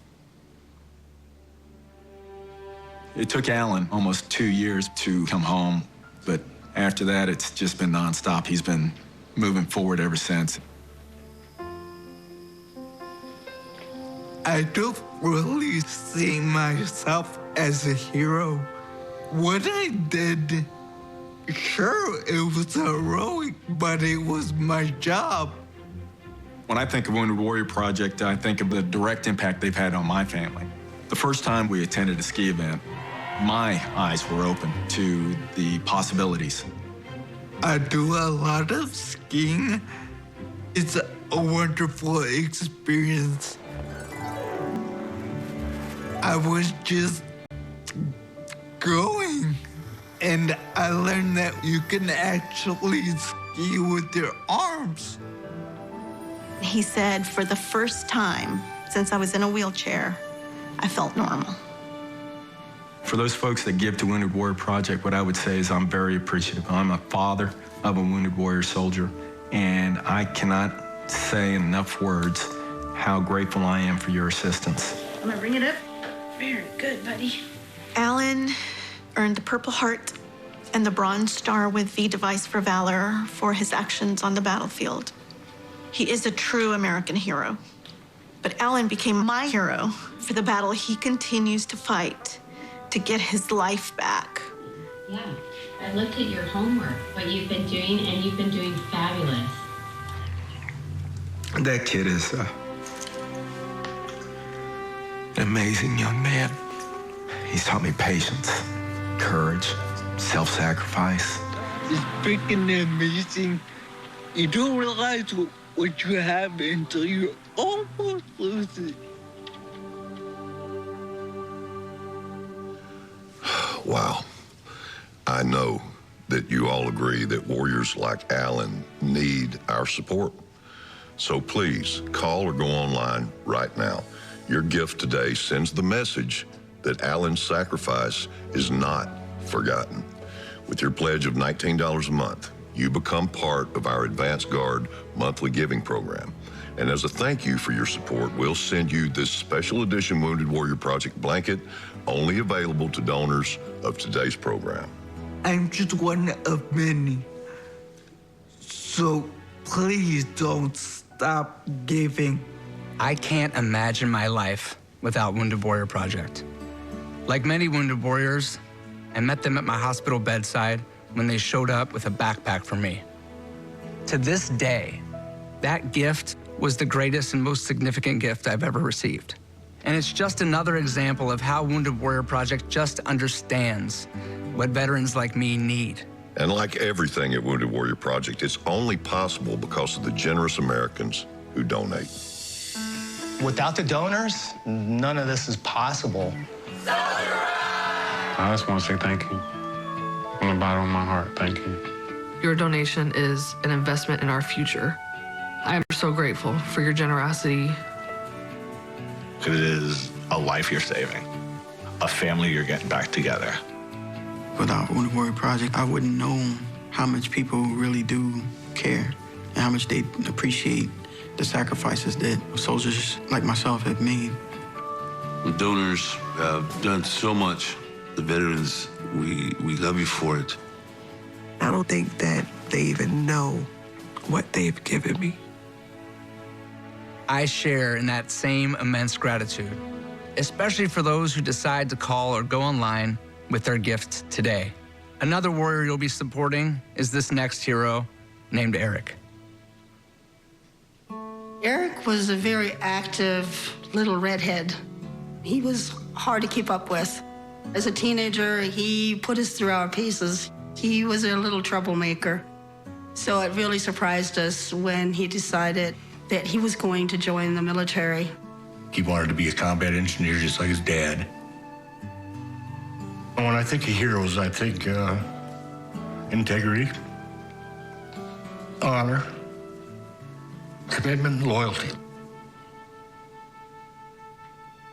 Eric was injured in Iraq. This is a model of Eric's skull that they created at Walter Reed. This is how much material they had to take out in Iraq to save his life. 6 months later, they created a plate to replace what he had lost. We didn't know what brain injury meant. We never heard of it. I've never read anything about it. I called Wounded Warrior Project and I said, we need help. They have so many programs that are so important and they help so many. Eric is very busy with his therapy. It's very slow, but he's still recovering little by little from month to month.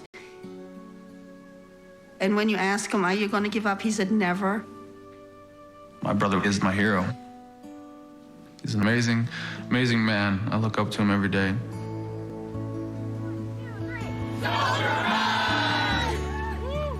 Eric is so severely injured. We weren't quite sure, did they have a bike that he could use? And they said, we'll figure it out. 1, 2, 3. They created this special bike and we lifted him in and Devin started pulling him and they had a blast. To look back and see the smile on his face, he felt a sense of freedom. So when they saw that Devin was struggling on some of those hills, they came and pushed him up, and when they couldn't do it anymore, they would move out, and the next two came and pushed him up. I was crying. I'd never seen anything like this. This is how they work.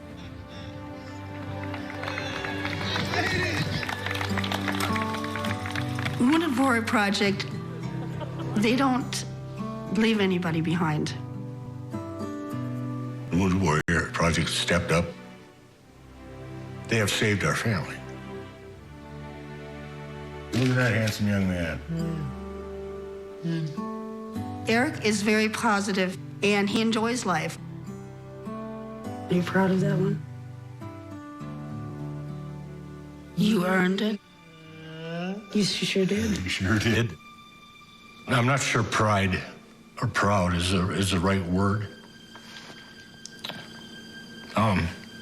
But there's no other word to describe it. We need to make sure these warriors, men and women alike, aren't forgotten. Warriors like Eric, who sacrificed so much for us, need to know that we won't leave them behind. Our donors helped Eric's family receive programs and services that rebuilt their lives.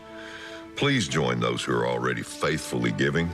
Call or go online with your gift of just $19 a month.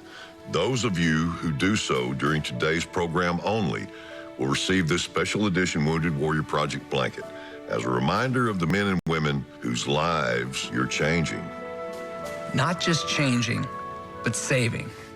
Because there are two silent killers that afflict wounded veterans: traumatic brain injury and post-traumatic stress disorder. Eric and I are just 2 of the over 300,000 veterans believed to have experienced traumatic brain injury while on deployment. And as many as 400,000 suffer every day with PTSD. When I meet a veteran who's suffering on the inside and that I see is in need of help, sometimes they'll say, I'm not wounded like you, or you're missing your legs and I'm fine. And I'll say, brother, it's not the wounds that you see that I'm dealing with right now. I'm physically healed. My body's not bleeding anymore. It's the wounds that you don't see that Wounded Warrior Project is helping me heal from right now. I know the dark places that post-traumatic stress disorder can take you. And I don't want to lose another one of my brothers and sisters after they come home. Yes. That's why Wounded Warrior Project's work is so urgently needed. This next story is about an extraordinary warrior who also needed help getting through some dark times. I was deployed 3 times, 2 times to Iraq, 1 to Afghanistan. In my platoon, I was a machine gunner. My job, it's called Overwatch, to watch over other Marines. Our vehicle ended up hitting an improvised explosive device. I really thought this was it. Anthony sustained 78% total body surface area burns. He was in a drug-induced coma for 3 months. I never left his side. My lowest point was when I woke up and saw myself in the mirror. I just couldn't believe it. My first introduction to Wounded Warrior Project was in that first week when I was just ready to give up. To actually have another wounded veteran come into the room, seeing him and his injuries gave me hope. Just to hear him say, I know what you're going through, it brought calmness over me. Wounded Warrior Project asks us the hard questions like, are you being taken care of? Do you need anything? You're not alone. When I came home, everything was just a struggle. Just getting a spoon out from the drawer was a task in itself. I was just so worried, me thinking, how am I going to provide for my family now? I was still struggling with the way I looked. I just pretty much locked myself in my house for a while. I'm glad that Wounded Warrior Project pushed me to get better. Going to that first event, really eye-opening. Guys that are missing legs, guys missing arms. You look at yourself and like, wow, what am I crying about? Other guys doing it. Why can't I do it?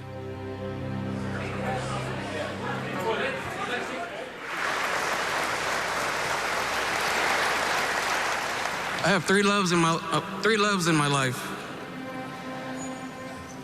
The United States Marine Corps, my family, and Wounded Warrior Project. You've just helped me see that despite my injuries and my changed appearance, that I am worthy of incredible love. When I found out that we were having a son, I was so happy. I was just so ready to have somebody to look after. I've come such a long way from being so helpless to now. Anthony's the one that buys all the cool toys. Give me a kissy. And he's a great dad. I'm able to take care of him, knowing that I'm a protector again of a human being, of my son. Shot my confidence through the roof. Wounded Warrior Project helped me through my lowest times and my hardest times. And not just me, but my wife as well. Wait, Mama. There she is. Thank you to the Wounded Warrior Project for having the courage to walk into that hospital room and wanting to get to know us and our story.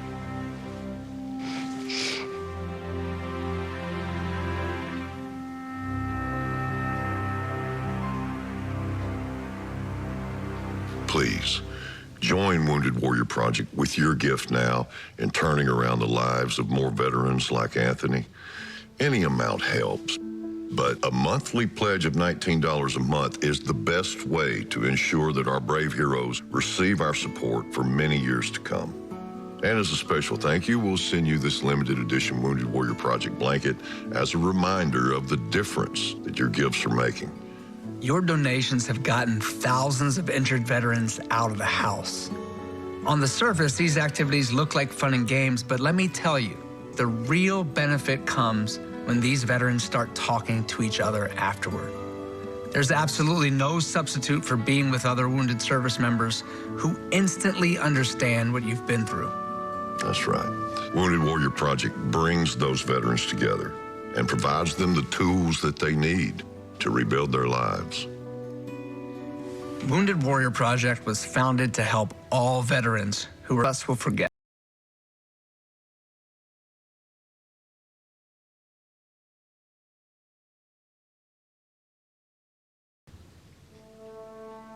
I was crossing the bridge with my grandfather and watched the towers come down. In a blink of an eye, everything changed. I made 3 phone calls that day. One was to my father to tell him I was okay. The second one was to my mother. And the third one was to my recruiter.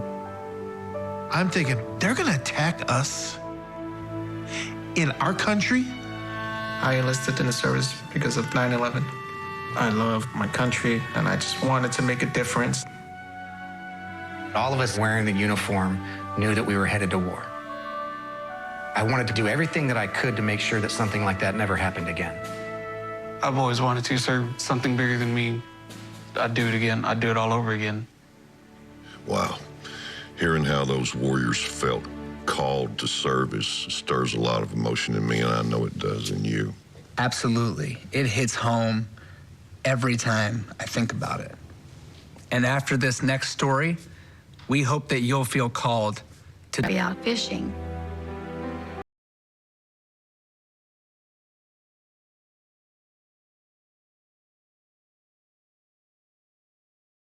We're real proud that he was willing to serve.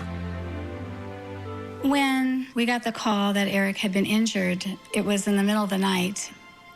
An explosion had happened, and Eric had been hurt. That was a very scary time for all of us. Wounded Warrior Project came right from the get-go. They've been a constant in Eric's whole recovery. Home again, home again. And there you are over there. That was the last soldier ride you went on. Remember that? Yep. To be a husband and father, that was so important to him. And Stephanie never left his side. Will you go out with one leg and the other leg? Eric met Stephanie on a blind date. That's how they met. Eric came to pick me up. You know those feelings you get that make you excited to spend time with him. He was funny and caring. He's just a wonderful husband. Wounded Warrior Project, we're here when we were going through some real dark times, and they never forgot about us.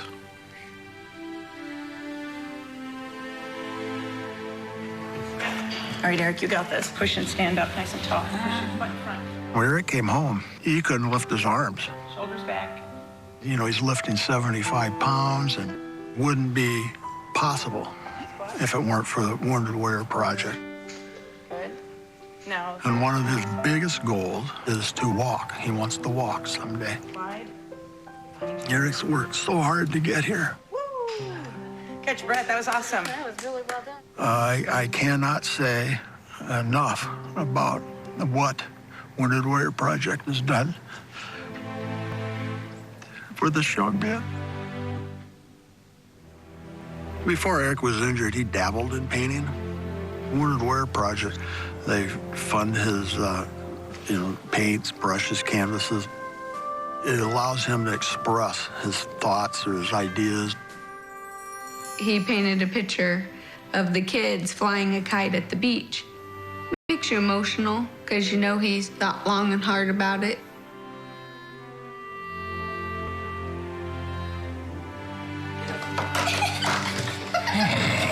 You children are cheating. It went to blue.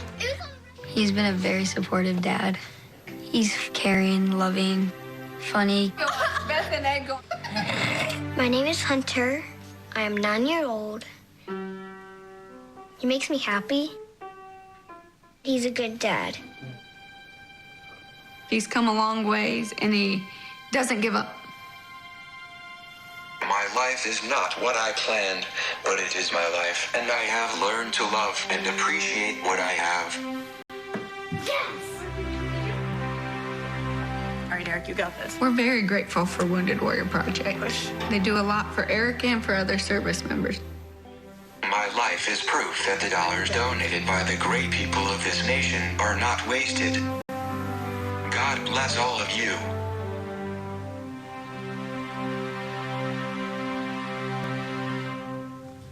Eric said it best. You know, when people, they donate to make these things happen, like to take care of the things that need to happen so he can be a husband and a father. Like, that's so powerful. Yeah, he's an amazing man. Absolutely. And Eric is just one of so many young veterans who served our country with honor, and now they need our sustained support. Please call or go online at helpwarriors.org and join the Advance Guard for $19 a month. Become a part of the incredible difference that our nation's public is making in the lives of wounded warriors and their families.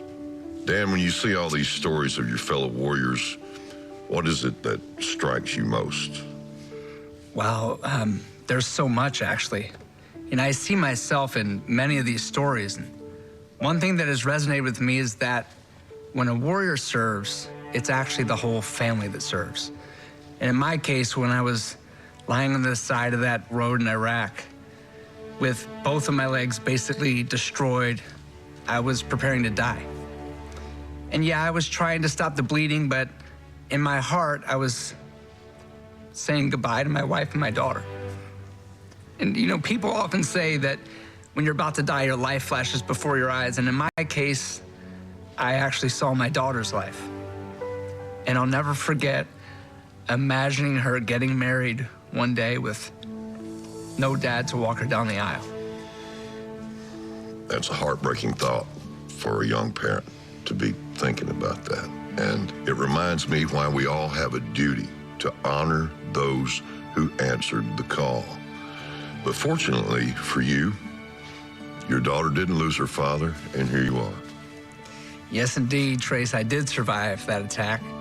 But when a wounded warrior is finally flown to safety, their new battles are only just beginning. For some of those, like me, it seems like countless surgery and many months spent in the hospital. And when I finally got home, I still had a lot of internal healing that needed to happen. And that's where donors' generosity not only benefits a warrior, but our entire family. For every veteran who successfully learns how to thrive in their new normal, that's an entire family who gets back their husband or wife, their brother or sister, their son or daughter, or their mom and dad. That's right. Our mission isn't over until all wounded warriors are on the road to recovery. We need to make sure that those with physical injuries and the invisible wounds of war have the care that they need for the rest of their lives. So for the final time, I'm asking you to join our mission to never forget those who sacrificed so much for us. If you haven't taken a moment to give yet, please do so now. Please call or go online at helpwarriors.org with your gift of only $19 a month. Your donations make sure that our free programs and services are available until every wounded warrior has rebuilt their life.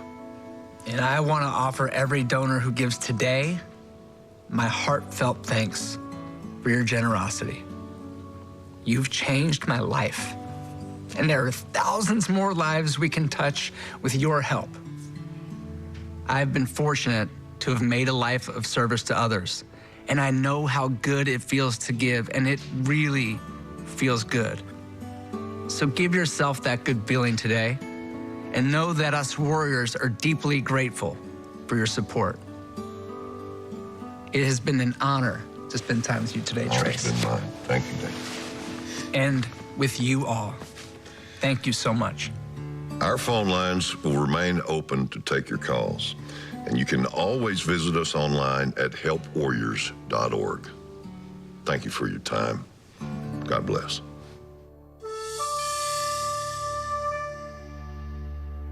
The preceding was a sponsored program furnished by Wounded Warrior Project. The preceding was a paid program. The opinions and views expressed do not reflect those of Bloomberg LP, its affiliates, or its employees. You will put a woman on Mars. You will be the first chief crypto officer, because when you subscribe to Bloomberg, you won't just get news. You will get insight into limitless possibilities. Before you change the world, Bloomberg. Imprint, this is Lisa. Hi, I'd like 50 welcome wows and 300 customer I love it. Promotional products from 4imprint are certain to deliver ooh yes. Wow. I love it. Find some wow now at 4imprint.com. 4imprint, for certain. Script is my time to listen. I can listen at home, in the car. It's a way for me to stay informed, get entertained. Script is ebooks, audiobooks. Magazines, podcasts, Script, it's awesome.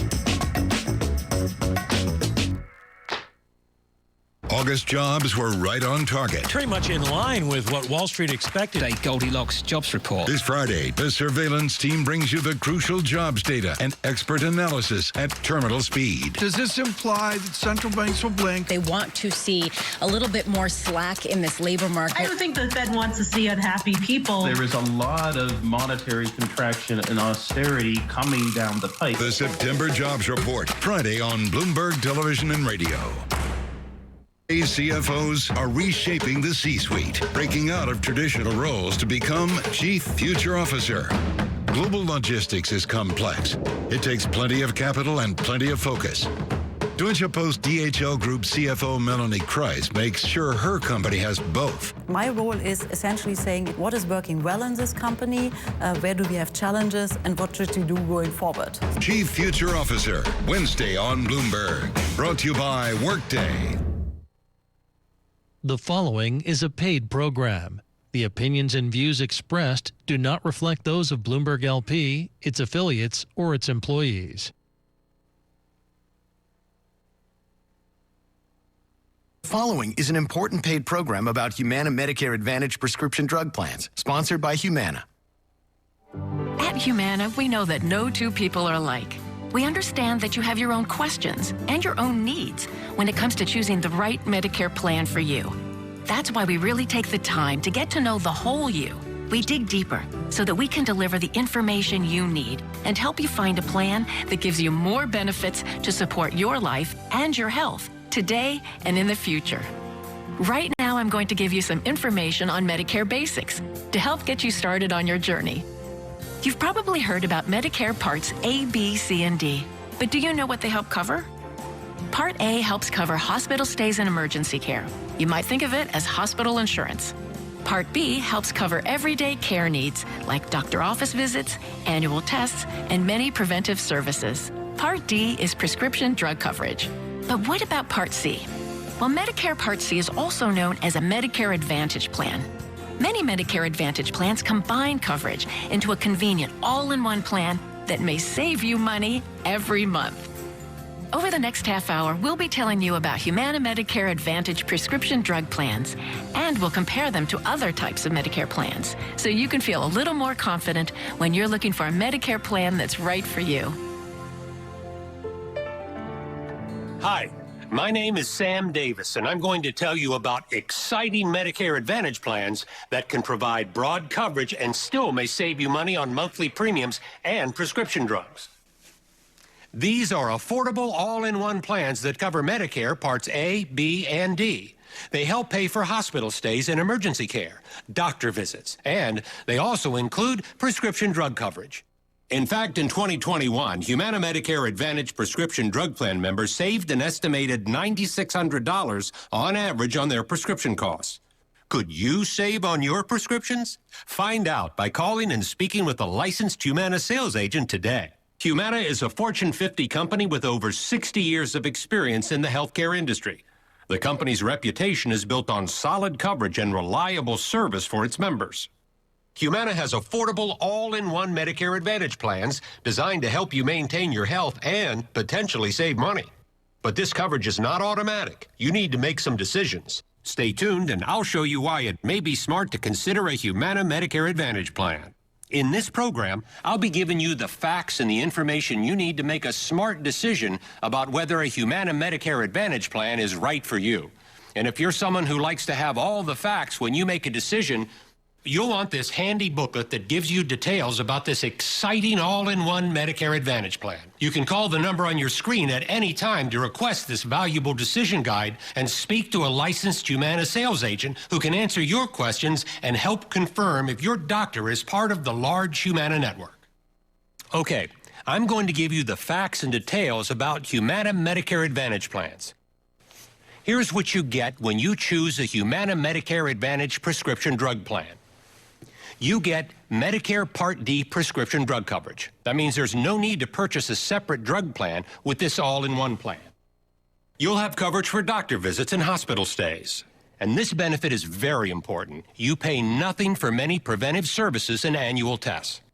Humana may save you money with every doctor visit and every trip to the pharmacy. You could even save on vision and hearing expenses and get dental coverage that includes 2 free cleanings a year, plus dentures, crowns, fillings, and more as part of your Humana Medicare Advantage plan. Actually, we hear a lot of people saying, well, this sounds too good to be true, but I can assure you it's real. Humana works hard to bring you broad coverage at minimal cost. In fact, you can get a Humana Medicare Advantage plan for as low as a $0 monthly plan premium in many areas. That may include prescription drug coverage, Tier 1 prescriptions with no copays or deductibles, and $0 for routine vaccines, including shingles, at in-network retail pharmacies. You pay so little and get so much from this all-in-one health plan. To find out if you could save on your prescription drugs and to find out how low your premium could be, call and speak with a licensed Humana sales agent today. Plans with a $0 monthly plan premium are available in many areas. Now, I want to make sure this is perfectly clear. A Humana Medicare Advantage plan is not a Medicare supplement plan. With a Humana Medicare Advantage prescription drug plan, you pay just one monthly health plan premium, and there's typically no need to purchase separate drug coverage. Ready to learn more? Call the number on your screen for this free fact-filled decision guide, which takes the mystery out of a confusing topic. There's no obligation, just good information. But that's not all. There's one program with a Humana Medicare Advantage plan that I haven't told you about yet. Most Humana Medicare Advantage plans help you maintain your fitness and health by including a Silver Sneakers fitness program at no extra cost. It's just one more way Humana makes it easier than ever to get active. When you add up all the benefits, the Silver Sneakers fitness program plus prescription drug coverage, a Humana Medicare Advantage plan could be just the health plan you're looking for. Hi, I'm Karen, a licensed Humana sales agent. When you call the toll-free number, you'll be speaking with someone like me, a trained sales agent who's completed up to a 40-hour licensing course, has passed state insurance exams, and may have another 3 to 6 weeks of insurance certification training. When you call, you won't be pressured to sign up or buy anything. I'm simply here to answer questions, give you information, and help you in any way I can. I'll take as much time as you need to help you understand the differences between plan options. My goal is to give you accurate information so you can make the Medicare decisions that are right for you. All you need to do is call. Are you making a good decision about your Medicare plan coverage? Are you choosing a plan that lets you take advantage of the Medicare Part D prescription drug benefit? Humana offers affordable all-in-one Medicare Advantage plans with everything you need, healthcare benefits and prescription drug coverage. If you want the facts, call right now for the free decision guide from Humana. You'll learn all about a Humana Medicare Advantage plan. With most Humana plans, you get prescription drug coverage. In fact, many plans offer Tier 1 prescriptions with no copays or deductibles, plus $0 for the shingle shot and other routine vaccines at in-network retail pharmacies. You'll have coverage when you go to the doctor, a specialist, or the hospital. You get coverage for emergencies, even when you're traveling. You're covered for many preventive services like annual mammograms and prostate exams. Most Humana Medicare Advantage plans include vision, hearing, and dental coverage that includes 2 free cleanings a year, plus dentures, crowns, fillings, and more. Most of our Humana Medicare Advantage plans include an allowance for over-the-counter health products, so you may be able to save on items like vitamins, pain relievers, cold medicines, first aid supplies, and more. You get all this coverage for as low as a $0 monthly plan premium in many areas. Licensed Humana sales agents are standing by, so please call now. To find out if you could save on prescription drugs, to see if your doctor is in our network, and to see if a $0 premium plan is available in your area, call the number on your screen now. Your Medicare coverage is an important decision, but it doesn't have to be a confusing or difficult decision. Get answers about Humana Medicare Advantage plans. Call right now for your free copy of the decision guide. Get Medicare coverage from a company that cares about you as a person. Get the Humana Medicare Advantage plan that's right for you.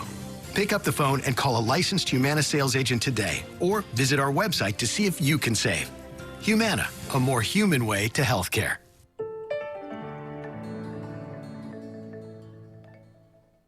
Let's just take a moment to see how a Humana Medicare Advantage plan compares to a Medicare supplement plan and to Original Medicare. With Original Medicare, you're covered for hospital stays and doctor office visits, but you have to meet a deductible for each, and then you're still responsible for 20% of the cost. Next, let's look at a Medicare supplement plan. As you can see, they cover the same things as Original Medicare, and they also cover your Medicare deductibles and coinsurance, but they often have higher monthly premiums and no prescription drug coverage. If you want Part D drug coverage with a Medicare supplement plan or Original Medicare, it likely means an extra premium. Now, let's take a look at Humana's Medicare Advantage plans.